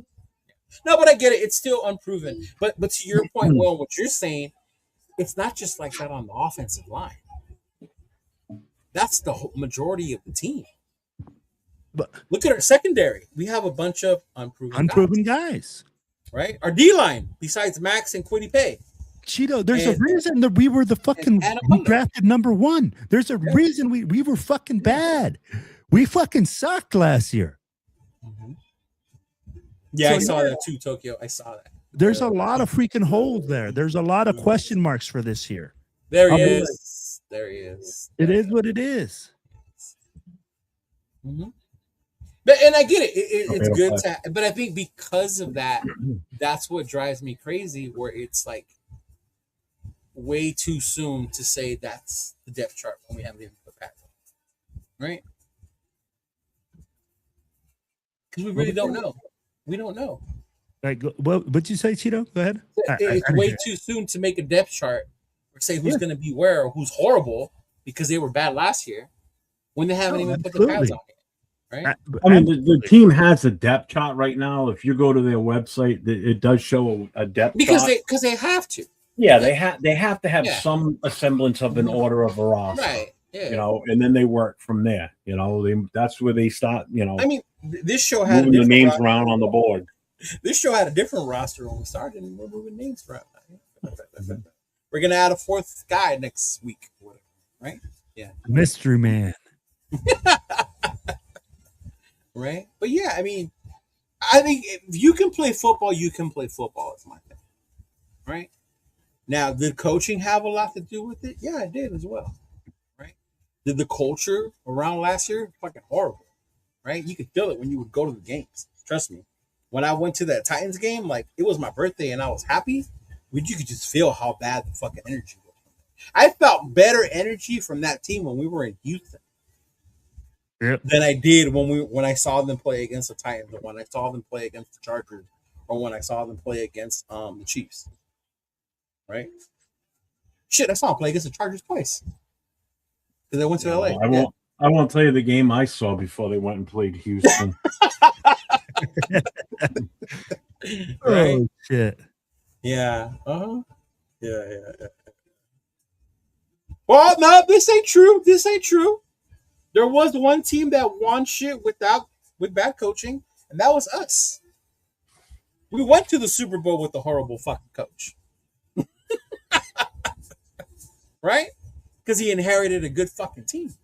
But he didn't win shit. He didn't win the Super Bowl. He won the AFC Championship. You can't say that's not shit. Winning the AFC Championship, that's like getting the 2nd place trophy, bro. And as a Raider fan, when was the last time we could say we had one of those? We fucking sucked for a long time, Cheeto. Right, but I'm just saying you can't call winning the AFC Championship shit. But it's not winning the whole shebang. It's not. It's not. Nobody remembers who wins 2nd place. Because the coach was that bad. That's the point. Thank you. Right? Yeah. That was, in all honesty, that was Rich Gannon calling those plays all season long. Anyway, I'm sorry. So that team was a veteran loaded team, right? Yeah. That was Rich. That was Tim. That was Jerry. That offensive line was fucking. Yeah, it might have been Gruden's team the year before, but he wasn't the coach at the time. It's just that dumbass coach didn't change anything going into the Super Bowl, knowing damn well Gruden knew everything we were going to run. And back to Wilson, depending on what people say, there's a certain player out there, a linebacker that we talked to, that says that Callahan did change it, but he changed it the day before. And that's what threw Baron Robbins off his fucking ass. Right? Because he changed fucking everything that day before. And he woke up in Tijuana at a donkey show. And then he woke up in Tijuana. Wow. Yeah. Tokyo Radio. Yeah, that's what I said earlier. I don't know if you were in the chat already or not. But I honestly think JPJ could be odd man out and not be part of the starting 5. I mean, it is a possibility. Who knows? Now, is it bad though? That's what the next part is expectations, right?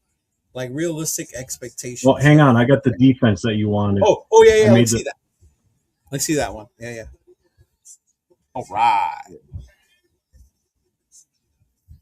Oh, it's got Thomas Booker there, huh? Because it's a 3-4. Yeah. Butler, Jonah, Max, Nakobe, Quiddy. Yeah. So the D line would be Jonah Tonka, right? Mm-hmm. Adam Butler, J.J. Pegues, Benito Jones, Gary Smith, Brandon Cleveland, Thomas Booker. Wow. And then, of course, Max and Quiddy. I would still consider Max and Quiddy D-line. No? Malcolm Coons. Yeah. Yeah. Mm-hmm. Yeah. So Cleveland is the kid we drafted. No, actually, yeah, he was our last pick. Mm-hmm. Their last pick. Benito Jones was the guy that we brought in free agency. Mm-hmm. Everybody else, let's see, Trevor. Yeah, I don't see Lockie on here.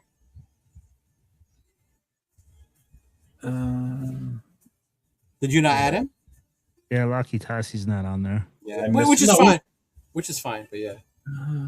He'd probably back up. He'd be a backup or something. Yeah. He's all the way at the bottom under the defensive line underneath the full list. He is down there. He's just not on. And he's still learning how to play football, so it's like, yeah. Uh-huh. Yeah, I mean, he's going to have I'm willing to bet he's going to get in some play time. Especially in preseason. I hope so. Yeah. Better in preseason. I can't imagine. Yeah, Predator Raider. I don't know if I can eat tacos while I'm watching the Dominic show. You really are. Super chat, brother. Thank you. Like, wow. Yeah. Uh-huh. Wow. Right. So at the bottom, it says, note, the table follows ESPN's base 3 defense alignment. The full active defensive line, edge, and linebacker groups are listed. So they're going by the true 3-4 on this. That's not so much the hybrid. That one looks more like the 2-3-4, but yeah. Yeah. Yeah. Yeah, Max plays the overhang, and then Pay plays the other overhang. Man, bueno, and I think that's what a lot of what do they call it when you're negative? All negative. A lot of the negative Raider fans will say, right? Is that no, we don't have negative Raider fans. Come on. Everybody's upbeat and positive. Come on. Yeah. So I even went a step further. Oh Lord. I did the depth chart for the secondary. And even that is young. It's super young. Yeah, it is.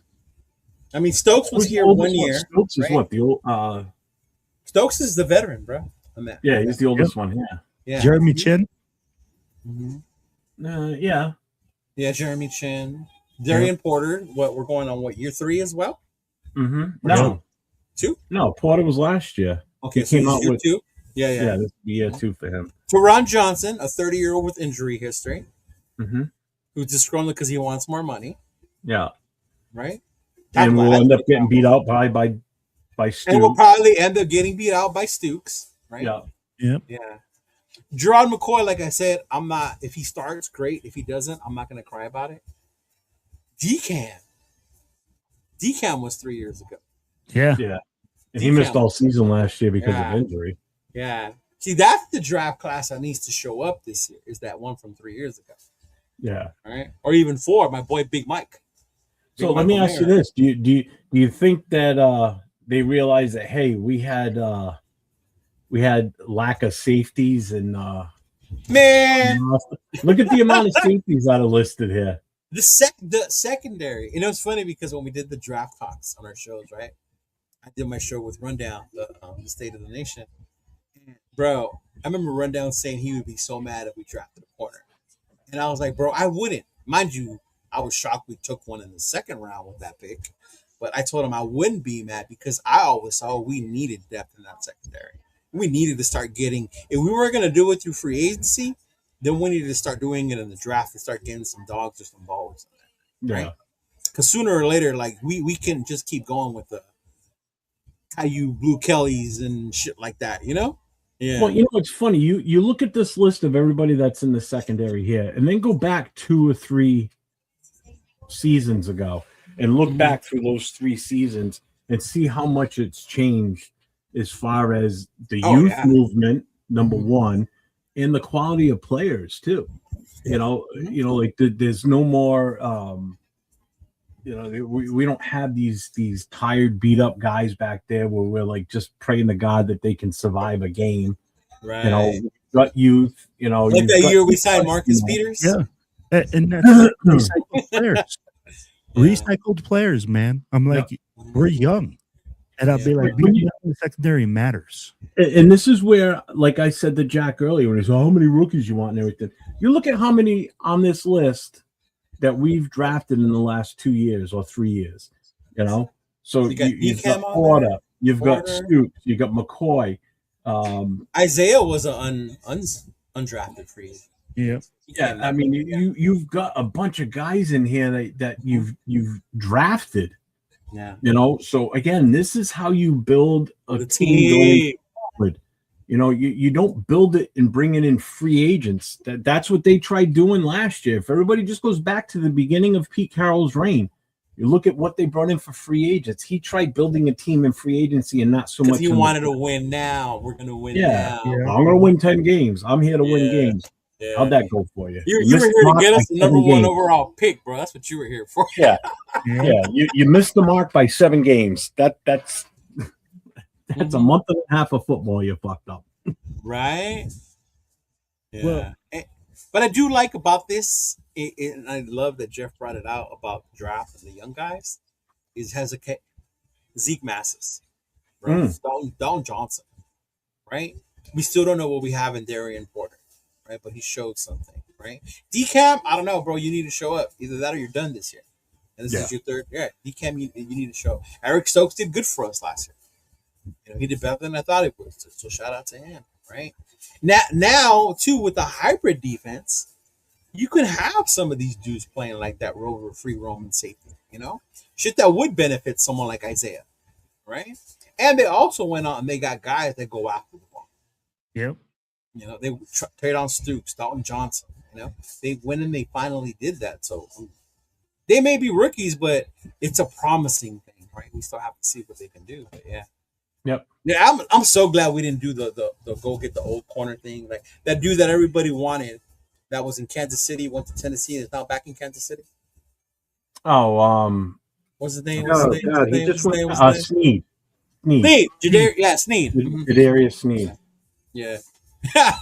Man, DCAM won't go with the practice squad, bro. DCAM gonna get cut if he can't even make it. Yeah, he's gonna be done. You know what that addresses, Cheeto, is that we play in the AFC West, right? What does every team in the AFC West have? They have a quarterback. They have a high-powered offense. I think that's what they realized. We got to be able to cover. Now that we're going to be able to go with the youth movement, unproven, got it. But we got guys that you said create turnovers. Go after the ball. Try to make big things happen on that back end.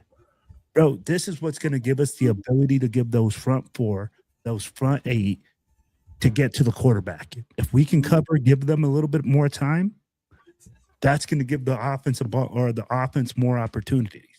Right. So when you look at that youth movement, man, they're going to get good. Give them 3 years. Give that group 3 years and see what they do. And I keep saying this too. It's like they've definitely obviously saw that there was a dire need in our secondary. And like you just mentioned, look at the 3 teams in our division. So basically what they're doing is they're setting this team up for the future to be competitive in our own division first. And that's how it should be. You have to compete against the teams you play twice every season. Okay. Yeah. Because if you go in and you go 0-6 in your division, your season's pretty much already a wash. Okay. Because you're going to be bottom of the barrel for any type of tiebreakers in your division. So winning your division is not going to be easy going 0-6. Okay. So by being competitive in our own division, that's where it starts. And that's why I keep telling people, don't be enamored with beating all these other teams in the NFL. Let's worry about beating the 3 teams that we have in our own division. I think You've that's got what 3 good quarterbacks. Yeah. Yep. You got 3 good quarterbacks. You got 3 really good head coaches. One of them, multiple Super Bowls recently. You've got good defenses all around.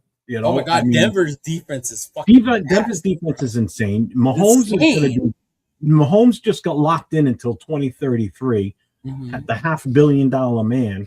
Right. So these guys aren't going anywhere anytime soon. And he has a running back now.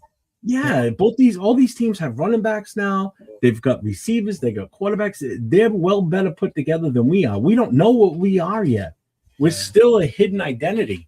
We're still in disguise. But I like that. I'm not gonna lie. I kind of like that. because I do we're too. building it. So we're going to build our own identity in this division. Yeah. Yep. Yeah. I do like that.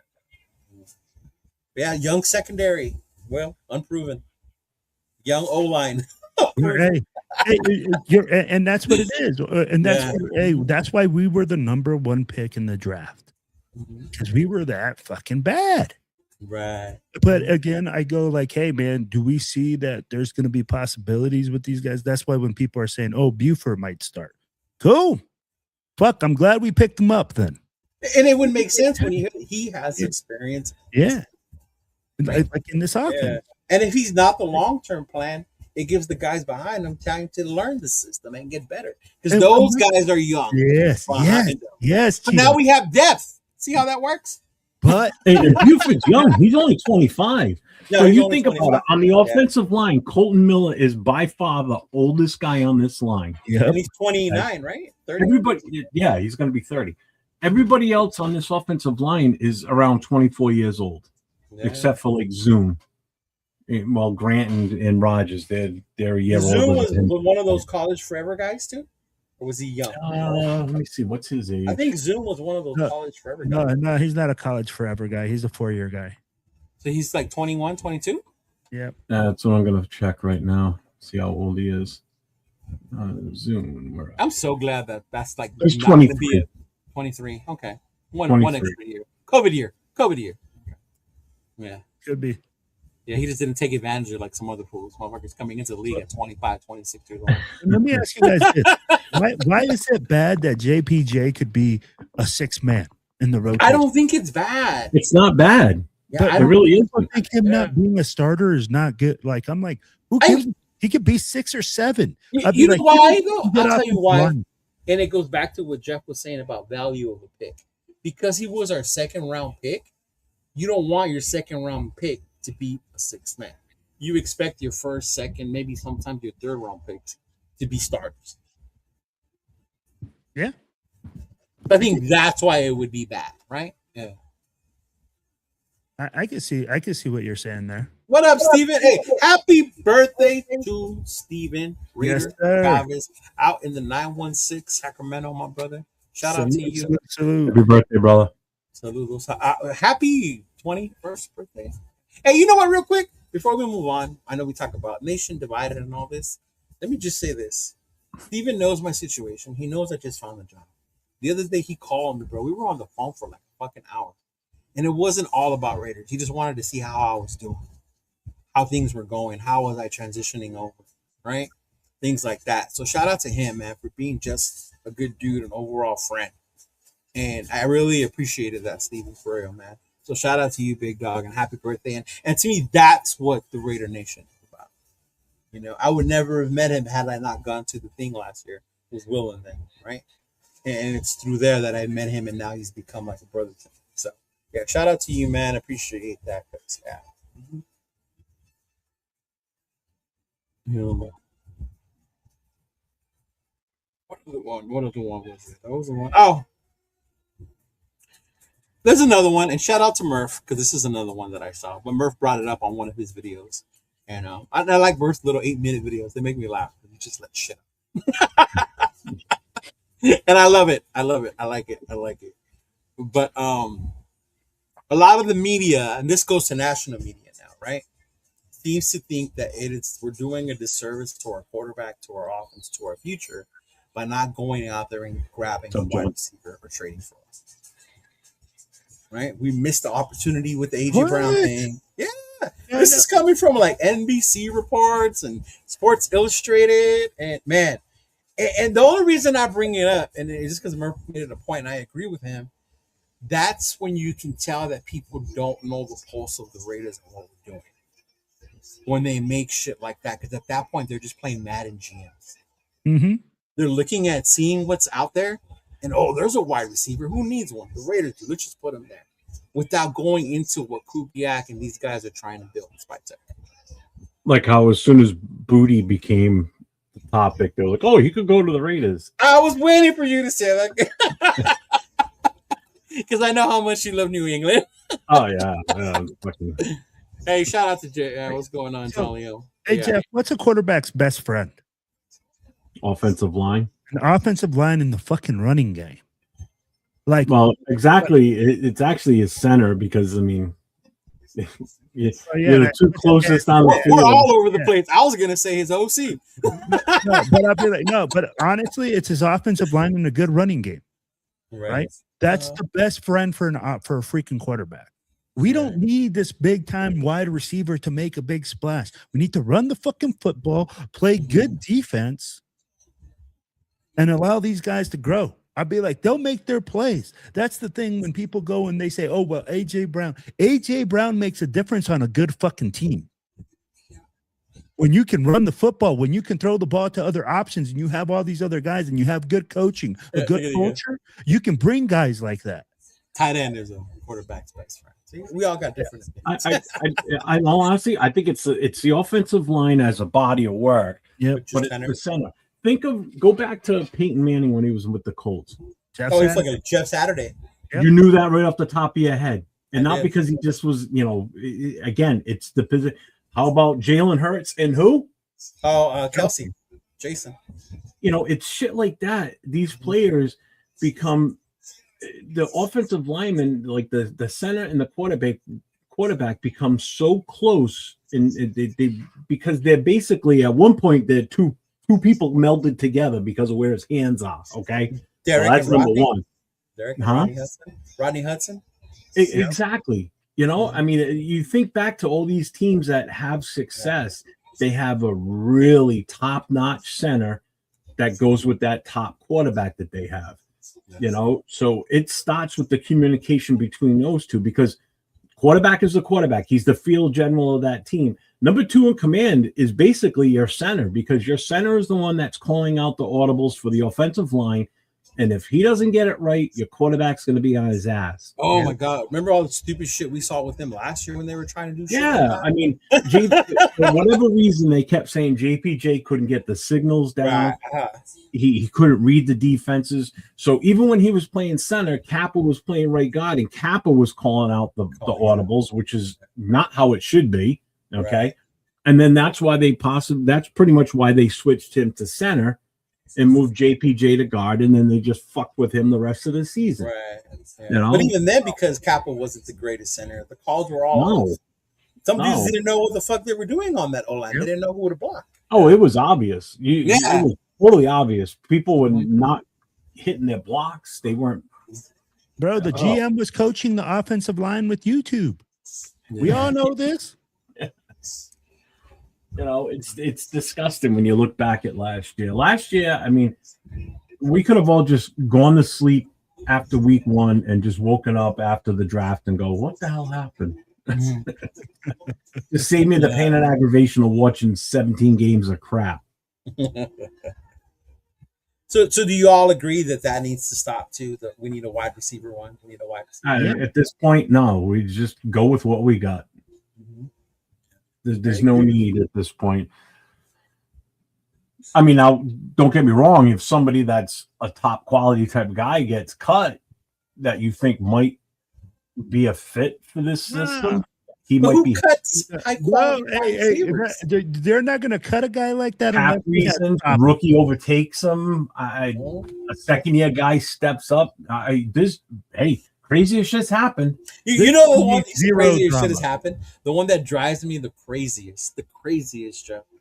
Go get Brandon Ayuk. Why? He's familiar with Clinton. Why? What you say? Drama. Why would you go get a guy who's over there laughing? They gave me all this money. Really? Why would you want that guy here? Bro, didn't we already have that experience once? Didn't we? AB. AB, yeah. Antonio Brown. We already went through that. Yeah. Why do we want to go back through the same fucking rodeo and then get the same results? You know what? I'm cool on that, man. I'm cool. Yeah. That sounds like the definition of insanity. To keep doing that shit over and over. Yeah. What? I mean, expecting a different result and getting the same one? And what are the 49ers going to ask for Ayuk, bro? They're not just going to give him away. What's the other one? Debo? Debo's out there too as a free agent? Debo's another. Debo's nice. Go weigh Debo. Go see how much he weighs right now. Well, free agent's different. You know what I mean? Yeah. Free agency is different. But when you're talking about, But even then, would you bring in a free agent like Stephon Diggs or Debo? Not Stephon Diggs. I don't want to hear that. I don't want to hear no Cardi B freaking wet ass pussy or nothing like that, or fucking 10 baby mamas and all that other shit. I don't need that shit on this team. Tyreek Hill. No, I don't need him and his 50 baby mamas and his fucking fat pimping whatever thing that broke her leg at his house with all this drama. Jesus. That's straight up, bro. You don't need that drama. You need a guy that's just gonna. Hey, Debo. The reason that Debo is so appealing is because you don't hear about that type of drama with Debo. Does he have off the field issues? On the field Was Kubiak and San Fran when Debo was? I think it has to do with the Shanahan system, similarities. Yeah. Yeah. I don't know if he was on there. Yeah. Mm-hmm. But I'm just saying, I'm like, you don't want to deal with any issues, man. I'm like, this team isn't strong enough in the locker room. Well, speaking of issues, our face of the nation, Maxwell Crosby. Oh, there you go. Right? Maximus Crosby, you miss, right? And I'm not even going to bring up the other stuff. I would just say this. There's part of the nation that will never or still have not get over him saying Flock Nation when the trade happened. Right? Facts. I'm past that. There's some of the nation that's upset with his whole music thing. Like, bro, focus on fucking football. Right? Facts. And then there's some that are upset because of his contract. Because the other day, Jeff, I forgot to send it to you. I saw this thing that said Max has the 8th worst contract for a team in the league. And then it broke down why. And one of the reasons was because of how much we paid him in the last 2 years and how he's always ended in injury and he hasn't amounted more than 10 sacks.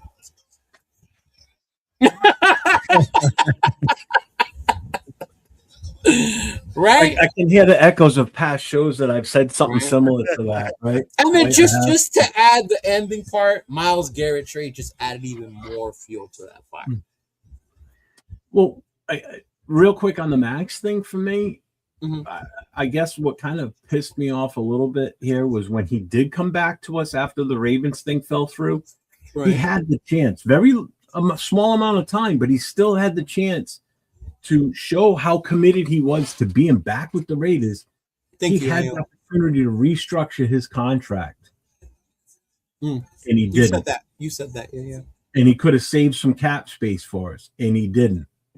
So that right there tells me that he's not in it for the long haul with us. Okay. So that's kind of a little bit of what pissed me off with him too. Yeah, because I do remember you saying that when he came back, even though we can afford the guys we got, but if he was to restructure at that point, we could have saved us even more money and made it even better for us, is what I was getting at then. You're absolutely correct. Shout out, Larray. Plus the fact that we lost the number 14 pick still hurts too. Hey, you know what hurts more? When you see what like the Rams gave up for Myles and what we were going to get for Max. Yeah. You know? And people still think we're going to get 2 firsts and all this crazy shit for him. No, unless we're shitty and he's having like a good year before the trade deadline, like he's on fire or whatever, he's balling, and then the Raiders decide to get the most out of him at that point, because we're not going anywhere this season, but Max is playing good, then you could probably get, but you won't get 2 firsts though. No. What do you consider playing good? 15 plus sacks, bro. 10 sacks. That's his average. Remember that. We're talking about before the trade deadline. He's elite at 10 sacks average a season. Elite. I don't give a fuck about your averages, bro. He needs to show up. Oh, I know. Okay, so let's go there. Show up how? Because Jeff is always pointing out sacks. Okay, look, right? Bro. I want 15 sacks. This season, 15 sacks. You need to have maximum TFLs. I don't want to see this whole thing where you over pursue a guy and you chasing him like a chicken with your head cut off. I'll be like, if you're going to be a killer, be a killer. Kill. Go get that motherfucker. But don't sit here and chase this chicken and then let these guys loose. That's what I want to see. When was he chasing someone like a chicken? Bro, anytime that he over pursues a quarterback, bro, like he's notorious for that. It happens a lot? Yes. bad angles, bro. Like, No, we're getting there. 805. Asking for so when you look at it, He bro, takes too wide of a swing most of the time. Okay, that's number one. And I covered this the last time we talked about this. He can get shut down. It happened last year against the Chargers, that Monday night game, week 2. Yeah, Pimpkins, a guy that's not even the normal starter at right tackle, shut Max down. Max barely even got in the backfield that day. Baker Mayfield in that game, he's running around like crazy. Baker Mayfield, he had him in the grasp I don't know how many times, and he still got away.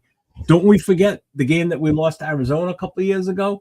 That little play that Kyler Murray did, it made him look like he was wearing cement shoes. Oh, Kyler did that to the entire fucking defense. Yeah, well, I mean, you're an elite. You're elite. Remember, you're elite. Should have had a Pro Bowler, bro. You're a killer.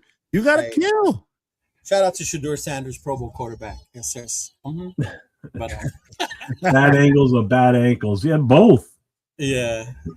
So I'm glad Tanner brought this up because this is always what people will say when we say Max. But Max needs a wingman, so he is not triple covered. Does Myles Garrett need a wingman? Does Myles Garrett? Yeah, that's exactly. I don't see no fucking. Does TJ Watt need a wingman? Does Micah Parsons was having a fucking amazing year? Yeah, he was until he got hurt. Until he got hurt, right? Yeah. Mm-hmm. And that was on a whole new team. And it goes back to with the Cowboys. That was with a whole new team. He was on fire. And it goes back to what Jeff was saying. Okay, there's times you might see him getting triple, but then there's also times where you see him one-on-one, like against Pimpkin in that Charger game, right? And he did shut him down. He did. Yeah. Didn't Max Crosby come out and say it? He said he told some player, "You got to win your one-on-ones." Lockie Tossie did. Lockie, when Samoa interviewed him. Jack, it wasn't Joe Alt, by the way. It was Pimpkins. It wasn't Joe Alt. Yeah, it was Pimpkins. Trust me, we went over that film after that game because we do our connection show. Trust me, Jeff pointed it out. But no, Lockie Tossie, he was asked, "What has Max told you, or what has he taught you about the game?" And that's what Lockie said. Max said, "You got to win your one-on-ones. You have to win your one-on-ones if you want to stay in this league." There's times where he needs to take the same advice. Yeah. Because Max don't win his one-on-ones all the time. Yeah. And that's the thing. I'm like, yo, talk about it, be about it. And bro, like right now, Max, he went to go see the UFC fight and go do all these great things. I'm like, that's fantastic. Big dog, do you can do whatever you want. But right now, bro, it's make it or break it. When you come back to this team, you better be fucking getting 15 plus sacks and you better be playing like your hair's on fucking fire. 15. You're getting paid like it. Myles Garrett is fucking no excuses, bro. Myles Garrett is fucking doing it. Like you said, he don't got no fucking Batman and Robin. And that was on a shitty Cleveland team. Yeah. I know Tanner said that our line was so bad that Max was the only stud on the line. Myles Garrett has had nothing to compliment him for years over there, and he's still produced. Now he's going on a team. Now he's going to a team that can put points on the board with their offense. Yeah. Okay, so he's going to have less pressure to have to, shut down an offense. Can you imagine a Myles that has coming with ears peering back because they have such a big lead? Yeah, you kidding me, how bro? fucking scary is that, bro? And the thing is, he's going to make it there, and he's going to make that play. Mm-hmm. I love Max, bro, but it's just like Jeff says, there's too many plays that he's leaving out on the field that are incomplete. Yeah. You put pressure and I'm so glad Tanner said it. Yes, Myles is better. But if us as a nation are referring to him as elite, then that's what elite. Jeff and Will are saying. They want to see elite numbers. Let's put it this way. You put Myles Garrett on this team and move Max to Cleveland, Myles Garrett would still do what he's doing now with this team, no matter how bad we are, and Max would not even be close. Bro, he just had Mason Graham last season, and Mason Graham didn't start playing good till the second half of the season. So it's not like he needed Mason Graham. Max wouldn't be the same Max if he was in Cleveland. I can tell you that right now. Yeah. So if he had been drafted by Cleveland and Myles Garrett was drafted by us, it'd be night and day. If anything, Mason Graham is going to suffer because Myles ain't there no more. Let's just put it like this, bro. Yeah. You trade Max Crosby for Myles Garrett, and you call it an upgrade. Oh, instantly. An instant upgrade. You're saying that this defense has now become ferocious up front. Right. So that's what you guys want to see then with Max is Myles Garrett type play. I want him to earn the money that we're paying him. Mm-hmm. I want to analyze the other. I was waiting for this. I was waiting for this. He's not a fan of Mason Graham. He wasn't as good as everybody thinks he was last year. He didn't come on until late. Right. Schlesinger, the linebacker, played better than him most of the season. Oh, Schlesinger's good. Yeah. I wanted Schlesinger so bad. Another linebacker. God damn it. Yeah. And what a great transition to our quarterback 3 conversation. Today, I heard Kubiak say, watch out for AOC. He might be the starter. Those are the exact words. Those are the exact words you heard, Tanner? Or those are the exact words? Someone please show me those exact words. That's what he said. Or did he say everyone's competing? And he wants them all to compete. I mean, yeah. But quarterback. No. I am so tired of hearing that AOC is going to be the starter on this team. Can we just all get along and be like, yo, Kirk Cousins will be the starter of this team until he loses that job? Me too. Mm-hmm. Yeah. I'm like, AOC literally, what has AOC done?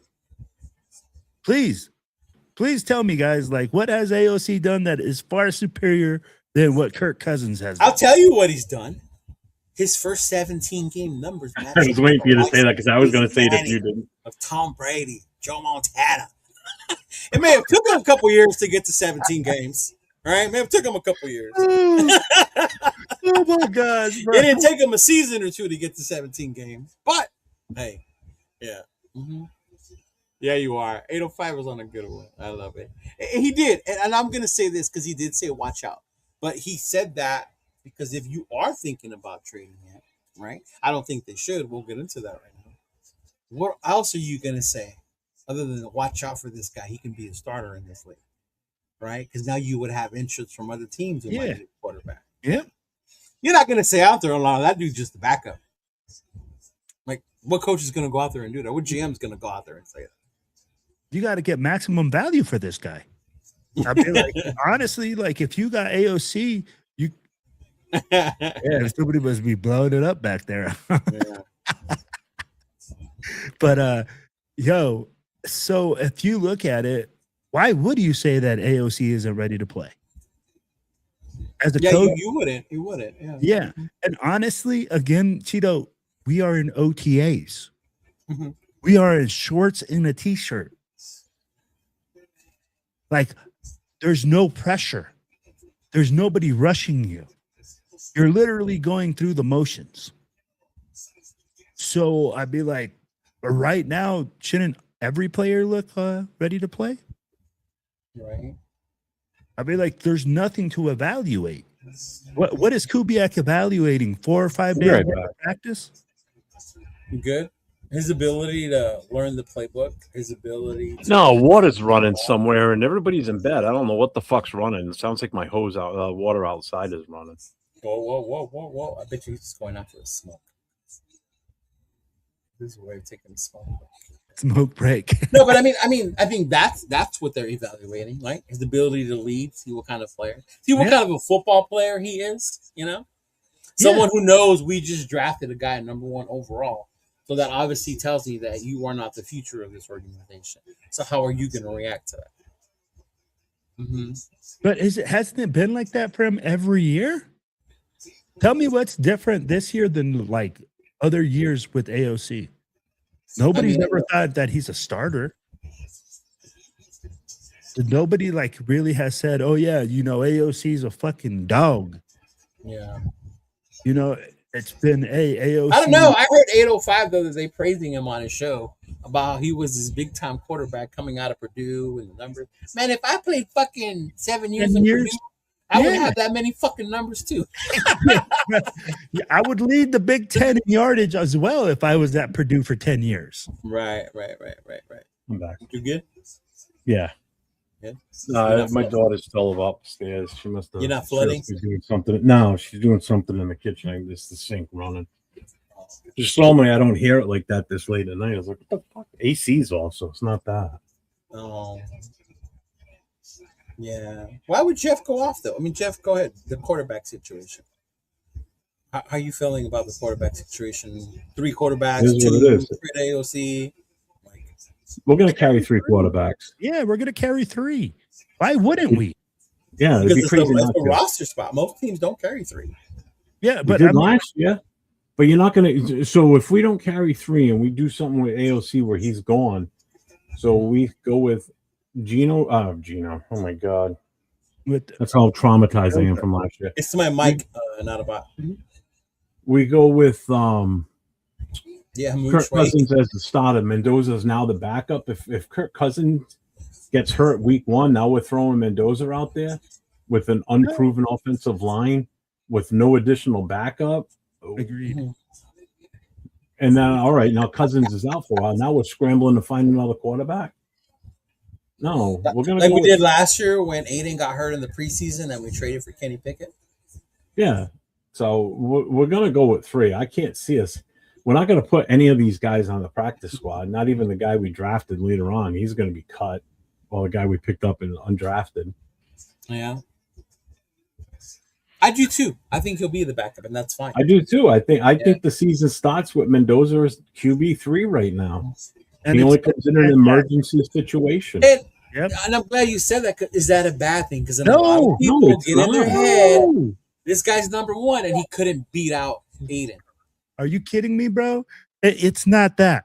It's not that he couldn't beat out Aiden. It's like, hey, why can't we take the time to develop this guy so his head doesn't get fucked up when it really comes down to it? Jeez. Like, literally, like, hey, man, this guy's not going to be prepared. Where did I find these people that make sense sometimes? Oh, my God. Like, it makes no sense, man, to be like, hey, let's throw this guy to the fire unprepared and then fuck him up. Mm-hmm. We've done that with so many players, with so many quarterbacks. I'll be like, why not just do it the right way? Why can't he sit on the bench and learn from a seasoned quarterback that has proven that he's been winning this league and can lead players? Right. It's all right. I mean, like, fucking, that's how teams have done it for years. But we want to reinvent the fucking wheel. No. Not teams that done it for because there are teams that have thrown their guy out there. And how many of those guys stay around and be successful? Well, recent because there's some that are recently. That's why people want us to do it. You look at JD5, right? You look at he had one good year and then got hurt. Mm-hmm. Yeah, he had one good year and then he got hurt. Then you look at Drake May. Drake May had a terrible rookie season. Terrible? His rookie season? No, he didn't. Was it his? Then what year did he struggle? Because I know that he had a bad year. He didn't have a bad year. He came in later his first year. They didn't start him in the beginning. Oh, I thought that they started him in the beginning. No. His rookie year was Jared Mayo's last. Last one and only season coaching. Yeah, that was the problem. The debauchery of the Jared Mayo. We're gonna wait for. You saw how good he was last year. It's just what was bad was their offensive line. Yeah. See, folks, bad offensive line, and what happens? They have a wide receiver. Now he has a wide receiver, Drake May. They drafted an offensive lineman in the first round. They drafted offensive lineman. Mm-hmm. And they lost because of their offensive line. Right. Mm-hmm. Oh, I agree with that. Yeah, and I think that's what we've been saying. There's nothing wrong with that. No, he's saying we keep AOC 12 next year too because Cousins will be gone. Someone's going to back up Mendoza. Yeah. Why not a guy that's already been here? Yeah, it's not going to cost you an arm and a leg. I'm fine with AOC 12 as a backup coming in spot duty. Absolutely. Mm-hmm. You know, a guy that's familiar with the players. He's familiar with the scheme already. Now he's going to have a year under the belt with the new head coach and the offensive scheme. With the team. Wow, it makes absolute sense. You want someone that's just going to be able to step in, is already comfortable, and go. So we're not going to go get Sorsby to be the backup? No, we're not. Damn it. What do you want? What do you? Let me ask you this, Cheeto. Would you want that? What? Would you want a guy like that on your team? What's up, Rorschach? Are you kidding me? No. Hell no. Yeah. I don't Jeff? care how talented that kid is, bro. Like, Who, no. who are you talking about? Sorsby. Would you take a guy like that just came off gambling, even though Not right now, no. No. If we didn't take Mendoza and we did something different, then I would seriously consider it. But right now, do you know how petty Sorsby is? So when I really don't care. Can he play? That's all that matters to me. He can play. Sorsby can play. That's all that matters. That's all that matters. Yeah. Sorsby can play. Yeah. But that's all when that matters. They reinstated him into the NCAA, on his Instagram, he put, "I bet on myself." See? That's something I would say. Good for him. Seriously. Like oh, that's right. I am petty sometimes. Like right. this motherfucker. Oh shit. Right? Like, jeez. Yeah. So then, with all those character issues, why would you take him? Yeah, that's what I'm saying. I'm like, you have to have a real strong team. It's not all. It's the one character issue, the gambling. Yeah. The kid can play. Again, his talent could outweigh that issue, is what it comes down to. Yeah, and that's because it's a gambling thing. It's not domestic violence. No, it's not vehicular homicide. It's not DUIs up the wazoo. Right.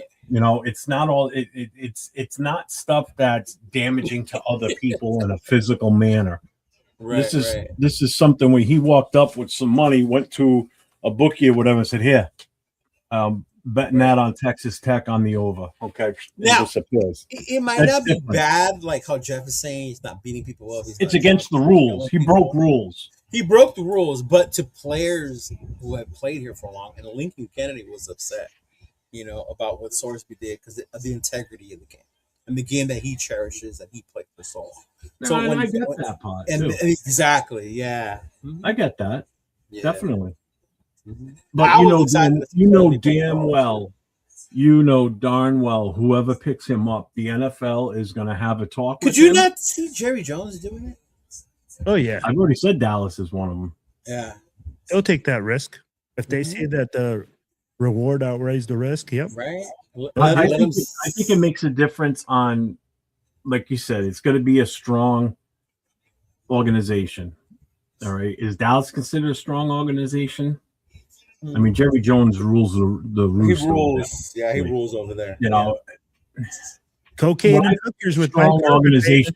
I think of teams like the Chiefs, the Eagles, the Rams. Teams that can keep somebody like that under control in a way. I wonder if the Eagles would do it since they have their issues with Jalen. And that's why I say the Eagles, because Jalen Hurts, he's starting to show signs of wear and tear. The fans are Philly. He's not playing up to his fullest potential. I don't see him going. I mean, the Dolphins could end up going for him, but they don't have a strong team around him right now, like ownership and GM and coaches and all that. You got brand new coach. And like you said, Pittsburgh, the Rooney family is still involved. So, it might work there. Would it work in Detroit? Possibly, because you've got a coach that's hard-nosed. Would it work in Chicago? Maybe, but they're going to be in kind of disarray now, too, because they're going to be moving. So that changes things. What about Denver? Sean Payton's ass. I was just going to Denver. I mean, I'm looking at our division itself. Denver, San Diego, LA, and the Chiefs definitely could be one of those. Because there's like some tension between Peyton and Knicks because of the whole injury thing, right? Yeah, if I would have known that it was that bad, I wouldn't have drafted him. Yeah, I mean, that definitely is a possibility. Could Tampa Bay be a possibility? Who knows? Because who's behind? They're in a contract Mayfield. with Baker. Yeah. Who's behind him? Is Atlanta a possibility? Yeah. I think Arizona a possibility. Arizona, new head coach coming in. That's why I brought up Arizona, because they got it. But didn't they draft? Who did they draft? Didn't they draft a rookie? Drew Waller? Who they drafted? Yeah, I think I know they do it late in the draft, I think, or yeah. Sorsby definitely has talent. Definitely has talent. Yeah. What's up, John Dowd? What's going on, John Doe? What's going on? But yeah, man. I mean, hey, crazy. We had a lot of shit to talk about, and we're in the down season, huh? Mm-hmm. There's always lots to talk about, bro. But anyway, we could talk about. Anybody watch UFC fight Sunday night? Oh. I just caught the last one. I was watching the World Cup. I did too. I forgot it was on Peacock. Damn it! I would have been watching the whole damn thing. Paramount. I was pissed. No, sorry, Paramount. Yeah, Paramount. World Cup's on Peacock. Yeah, back. I caught the last. Yeah, I caught the last match. It was back. Back. All right, Carson back. Yep. Yeah, Carson back. Yeah. Mm-hmm. Yeah. But yeah, I mean, now we're down to Will's favorite part of the show, the Raider events. Oh, anything coming up? Anything you guys want to put out there?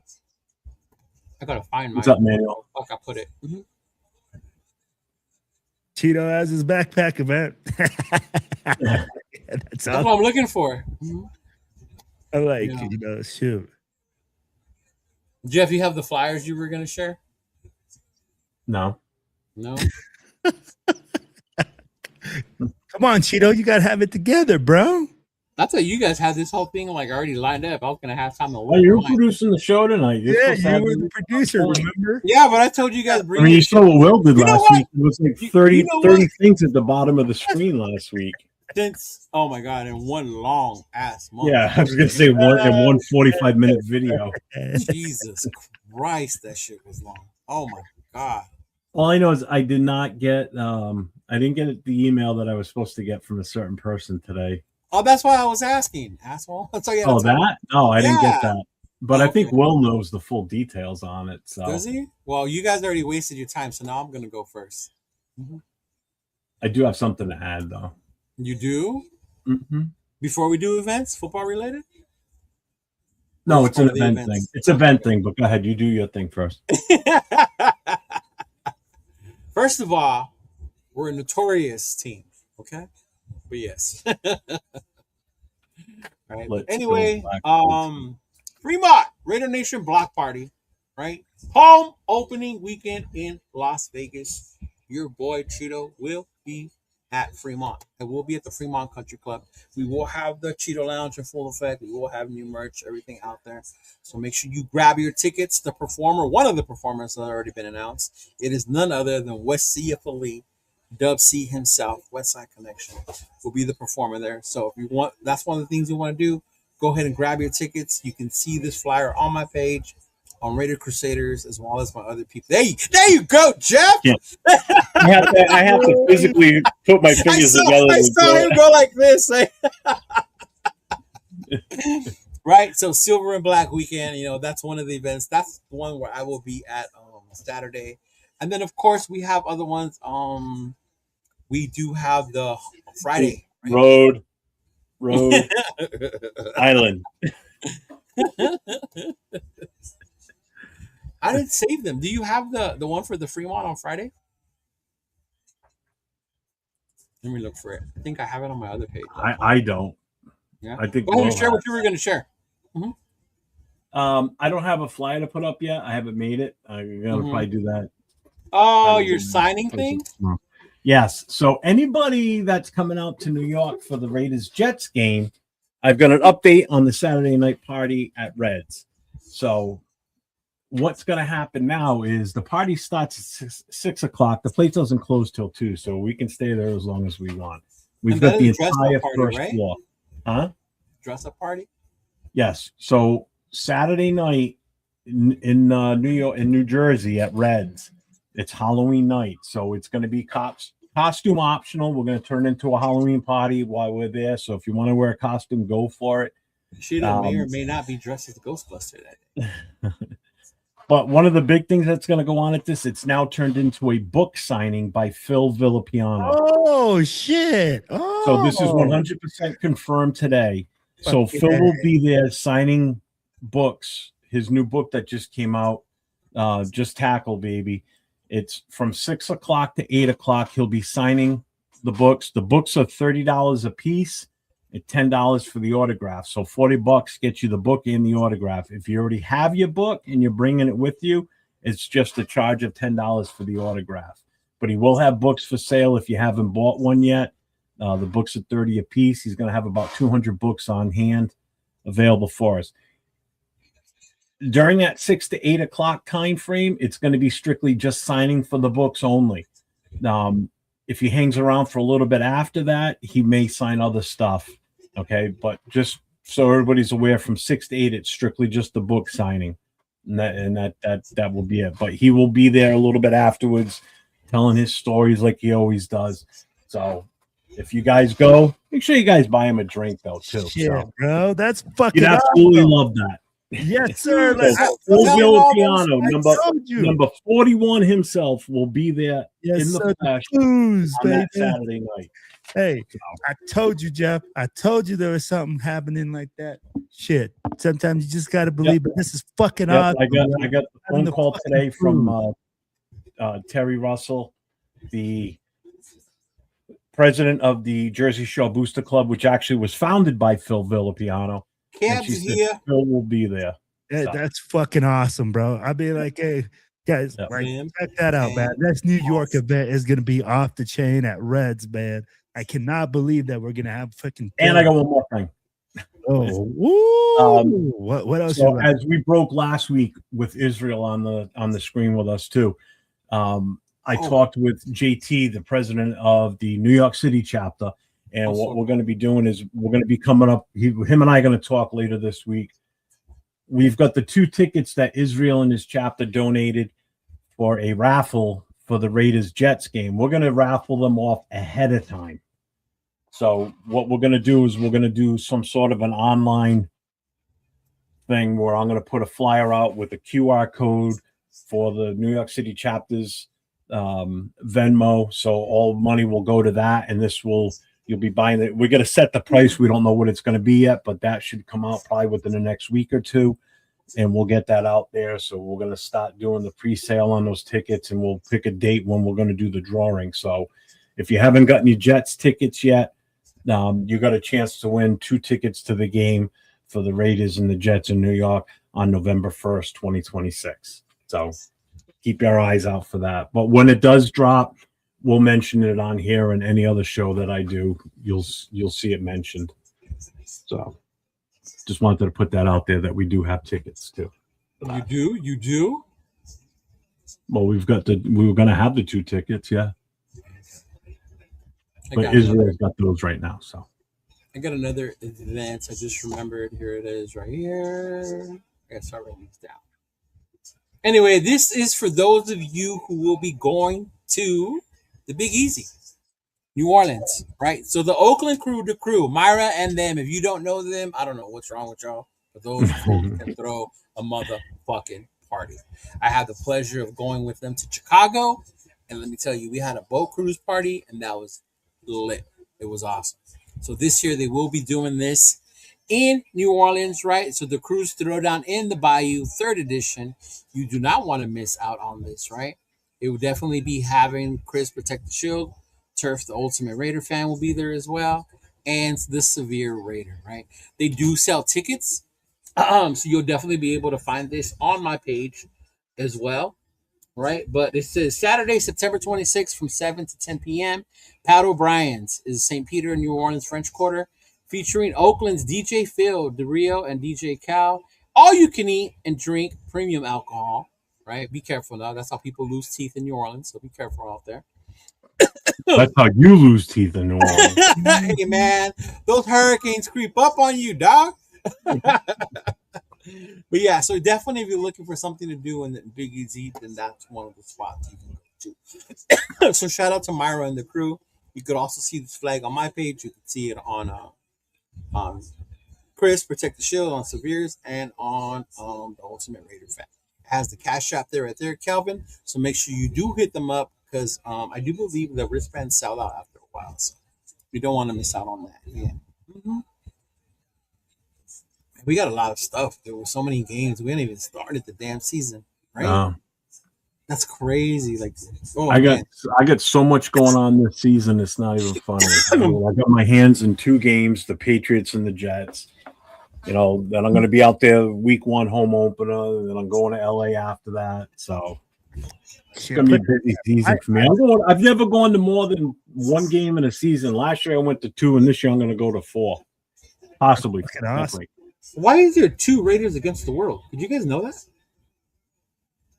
Yeah, huh? There's one that says Raw official, and then there's one that just says Raiders against the world. Yeah, I don't know. He has 2 of them. Is it, Mike? No, because one is Mob moving to blackouts, and then the other one is like, yeah, that's crazy. Maybe a fan page. Maybe another Manuel, just to let you know. No, I'm not mad at Max for going to that. I thought it was great. I see no reason why people would get upset. I think it's stupid for people to get upset because we went to that. Where's it at? It's not like he's been a UFC fan since day, for as long as he's been a Raider fan that I've known, because I didn't know about him until he got to the Raiders, but he's always talking about MMA stuff, so why not? Who cares? Of course he did. He's at that age. Yeah, exactly. I mean, I remember when the UFC started. I remember watching the very first one. Wow. Really going to age yourself there, buddy, before they had weight classes and there was actually a tournament? Yep. Right, Bryce Gracie and Ryan Yarbrough, the big fat black dude, going against the guy that was like Will's size. You were about to say Leo size, weren't you, motherfucker? Yeah, he was big and tall than you. Although Will's not super tall either.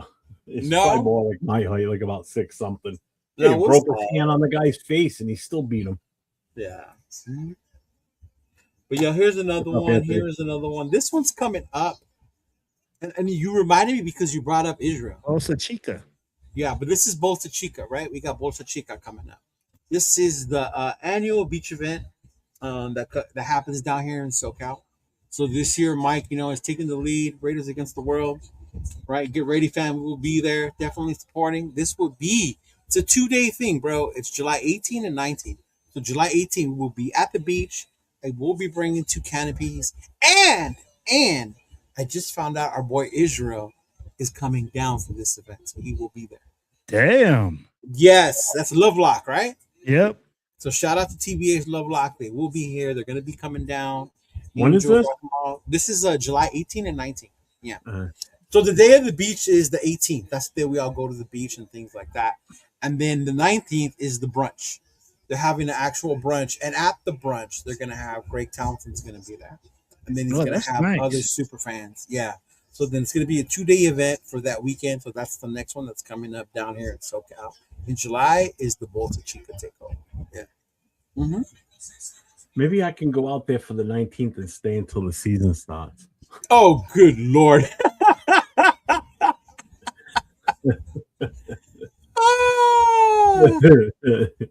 I agree, John. You're absolutely right.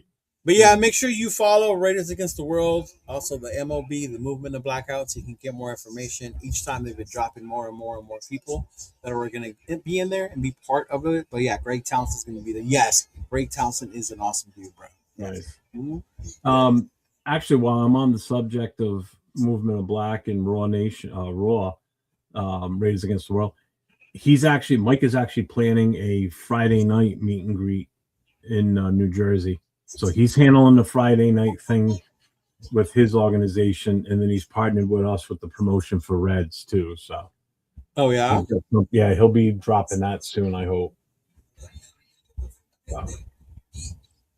Awesome. Yeah. Anything else, fellas, you can think of? No, I don't have the information for the week. Well, I'm looking again right now. Make sure he hasn't. Yeah. What about you, Alfredo? What's going on in the state of Colorado, man? Y'all just go everywhere else. It's hot. Right? It's hot as the devil's asshole. So. Hey, bro. We just keep it easy. I mean, like Denver's going to be having a barbecue July the 18th, so they're going to be having a regional get together up there. I mean, like, at the end of the day, I'm like, right now, that's about all the events in the Rocky Mountains, man. like we ain't gonna really like do much So until much home alcohol. opener. You'll see a lot of things at home opener. I think That's you Denver guys, though. What's going on with WeHo? so when we go, if you go to Denver, okay, they will have their thing's gonna be at Tawaulipas Mexican restaurant. They actually moved it from 5280 because 5280 got closed down. So they're going to be at a new bar. They're going to be hosting it there. They're going to have a blackout there. We'll have a little meet and greet probably at the whiskey bar like we did last year. You know, smoke some cigars, enjoy some time there, right off of Larimer Street. And we'll have some stuff.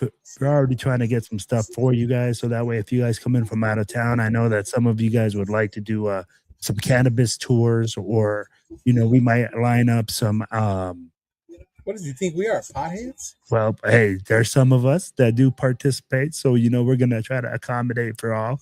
Like we got pub crawls, like planned up and stuff like that, because we do What's have. a pub crawl, Will?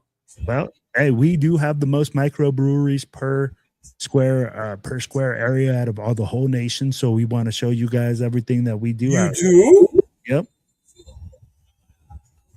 Colorado is known for wine and beer. Was like Wine? Yeah, wine and beer. The only thing Colorado is known for is the fucking Rocky Mountains, No. marijuana, and Coors Light. Well, hey, we can also do a tour. Hey, if you want to do a Coors banquet tour, we could do that too. I'm good. That's Nate. That's Nathaniel. That ain't yeah, that's Nate's thing. That's my son too. My son loves the Coors banquet beer. Yeah, your son too, huh? Yeah. Yeah, my real son and my adopted son. might have freaking if Cheeto comes out here, I'm gonna have him try some Rocky Mountain oysters. You know, I'm good. Make sure he gets that delicacy going. Get some bull balls in you. Really, 805 more than Cali, more than the OC. The OC's like brewery central, bro. Oh yeah, I've heard about that too. The Red Rocks Amphitheater. Actually, Bill Burr did a concert there. Yep, it's beautiful. It's amazing. It's built into the Red Rocks on the side of a mountain. Yep, it's an amphitheater. It's beautiful, man, and the sounds and the acoustics are amazing. Hey, Will, I got a question for you. Go ahead, brother. When we were in New York for the Jets game, what does your itinerary say for the Statue of Liberty? When are you doing that? Oh, it's either going to be Thursday or Friday. That's what it's looking like. Now you're going there from the Jersey side? Yeah. Okay, good. Count me in on that one. I'll go to that. Yeah, we'll go in the city. You can kiss my ass. I ain't going into the city. No, we're not doing. We're trying to stay everything from the Jersey side. Plus, I mean, like Cheeto said, I'm like, bro, I'm gonna be everywhere. Isn't Harry Potter in the city? Yep, it's right next to Peter Dillon's bar. Yeah.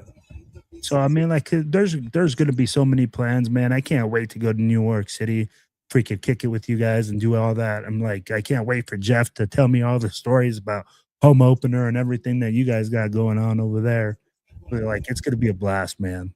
Yeah, I think this year, honestly, like I've been hopeful. You know, I've been hopeful for a couple seasons to say that I see. Hopeful at the beginning of this show. But hold on.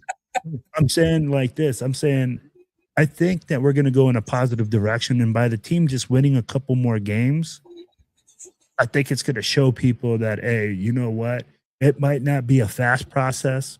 It might not be like overnight, like the Commanders, but I think, bro, like I think we're in the right direction, and we're gonna move that way slowly.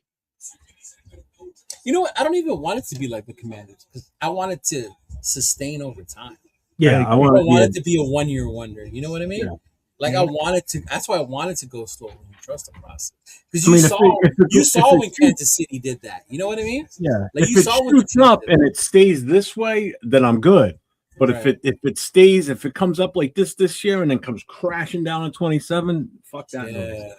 Yep. I want to see it going like this year after year. Boom, boom, boom, boom. That's what makes me laugh when people say the Chiefs weren't shit to Mahomes guy. No, they were like this, right? And then Alex Smith, and then Mahomes got here, and then boom. Yeah. Yeah. But it was just that extra thing they needed. That's what it comes to. And he was already building something over there. I just want to see us not get shut out this year. That would be nice. Like, let's get some points on the damn board. We've You got just the don't want to see a possibility to Philly have a game again, defense that can keep us in games this year. or an offense that can keep us, that can score. Hopefully, Mm-hmm. Barack. All right, y'all. I mean, that's it. I don't have nothing else. Jeff, I know you got your shows coming up. Will, I don't know if you got another show this week. Yeah, I do. Well, I don't sound so happy about it. I know, right? Hey, you know what? Hey, right now, man, I'm just blessed to keep going, bro. I'm like, hey, we're gonna do something on Thursday. We're gonna have our Silver and Black Radio podcast. We're actually gonna have 4Dub on. That's the goal. I mean, like they're having new music released, so we'll see what. Tell people who don't know who 4Dub is. Who 4Dub? 4Dub is a Raider rap group, man. They've been formed up for a while. I'm like consistent Perkins and consider what? No, nothing. So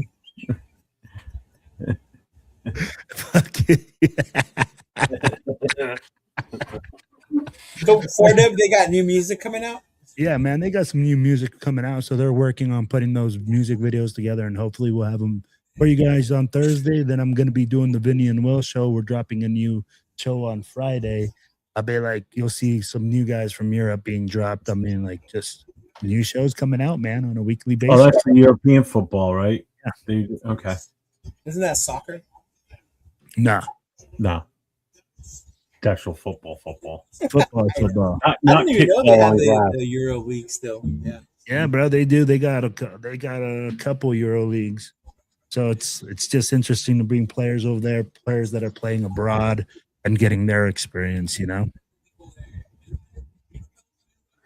I'll be back on Friday night with the No Huddle, covering all 32 NFL teams. So I will talk a little bit more about the supplemental draft and might mix in some NIL stuff. Your show's gonna, you start talking about supplemental draft, your show's gonna turn to one team. It always does. At least at some point it does. But you know what? I try and stay on point for the first at least 45 minutes where I actually cover all the news within the NFL from Friday to Friday. So I go from noontime this past Friday till noontime of this coming Friday. And then from noontime on, I set up my show, how I'm going to do everything for the night, and I go from there. So news between those two time frames, basically. Cover trades if they come up, free agent pickups, player news, injury news. Who looks absolutely amazing in OTAs and minicamps. Our number one overall pick is QB3.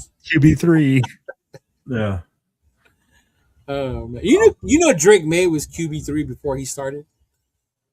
He didn't go to 3 to 2 to 1. He didn't go 3-2-1. It went from 1, you're sitting, 3, you're in. 2 was like, like I'm still backup. Like, yes, sir, you're still the backup. Like, yeah. But anyway, there's no Raider connection tomorrow. There's no Raiders coast to coast. Nate's in the middle of a move. Those that don't know, he's moving to Vegas. Yeah, LV is officially LV Raider, y'all. Raider, yeah. He's officially his name. Yeah, he's officially his name, bro. So we're not going to do a show together until probably a week or two later. But when we do, it's going to be talking about his whole move and his settling in period in Vegas, what it's like there to actually be there on a consistent basis now. So that'll be fun. Oh, speaking of Vegas, there is something in Vegas this weekend. The game. They not like us. They not like us party. So you got Yaya, a bunch of vendors, a bunch of Raider fans getting together at the Sea Lounge, I believe is what it's called, right? Yeah. Yep. Yeah. No, the Battle of Vegas is the following weekend. I thought it was this weekend. No, it's the following. That's why I couldn't go, because that's the weekend I'm going to the wedding. That's why I told him I couldn't go. Yeah. Yeah. So if him and I are not on next Thursday, it'll probably be the one after that, because he'll be covering the Battle of Vegas and his move and everything. 805 on one today, bro. He played like like QB3. You got unhinged 805 today. You got unhinged 805. Mm-hmm. You know what was funny? It's so off topic. But South Korea, they're playing their games in Mexico, right? Oh, bro, they're partying like mega. So there has been a lot of camaraderie between Mexico and South Korea, right? Like they're damn near brothers at this point. Every time I see those videos, it reminds me of my time with my boy 805. You know, I was like, I understand y'all. That's me and him, like this, man. When I go down to Vegas, like, yeah. 805 goes hard in the paint, huh? Yeah, man. Yeah, he does. Yeah, he does. God damn it, Leo. Get a real drink. Get a real drink? Damn. Yeah. Mm-hmm. Yeah, man. Shout out to my boy 805. I don't know if they're gonna have their show tomorrow. They should, I think. Right? The War Room? Yeah. Are they having it tomorrow? I think so. I'm not sure. I don't know what fucking cruise Chris has been on. Chris might be gone again. Yeah. I know Severe was on. Running around the world in 80 days on a boat. Probably, man. Fucking Chris be loving those. He needs them, bro. He needs to recharge for the season. Yeah. Mm-hmm. But anyway, that's it, y'all. Appreciate y'all for tuning in. Make sure you follow, like, and subscribe to all 3 pages. Oh, yeah. Will, what do you have for numbers now? I know we talked about it last week. Just real quick. Let me check. You should have got a message that told you when you got to 494. 494. 6 away. 6 away. Yep. 6 If anybody away. has not yet gotten over to Silver and Black Radio Podcast, make sure you get over to his channel and hit that sub, hit the notifications, and get in there and give him the thumbs up for tonight's show. We got to get him to 500. He's 6 away. Yeah. Come on. Give him his Diddy thumbs up. Yeah. Lather it in baby oil and thumb them up. Dude, it is some great times down there. I got to show you some of the videos, man. They are having a blast. Yeah. But yeah, anyway, thank y'all. Thank you for tuning in. Tune in next week. I don't know what we'll be talking about. We'll bring some shit, though. We'll figure something out. He said they're good for tomorrow. At least he is. Oh, there you go. All right. There you go. Mm-hmm. But all right, Joe. Until next time, go ahead. Say it, Jeff. Stay safe and go Raiders. Salute.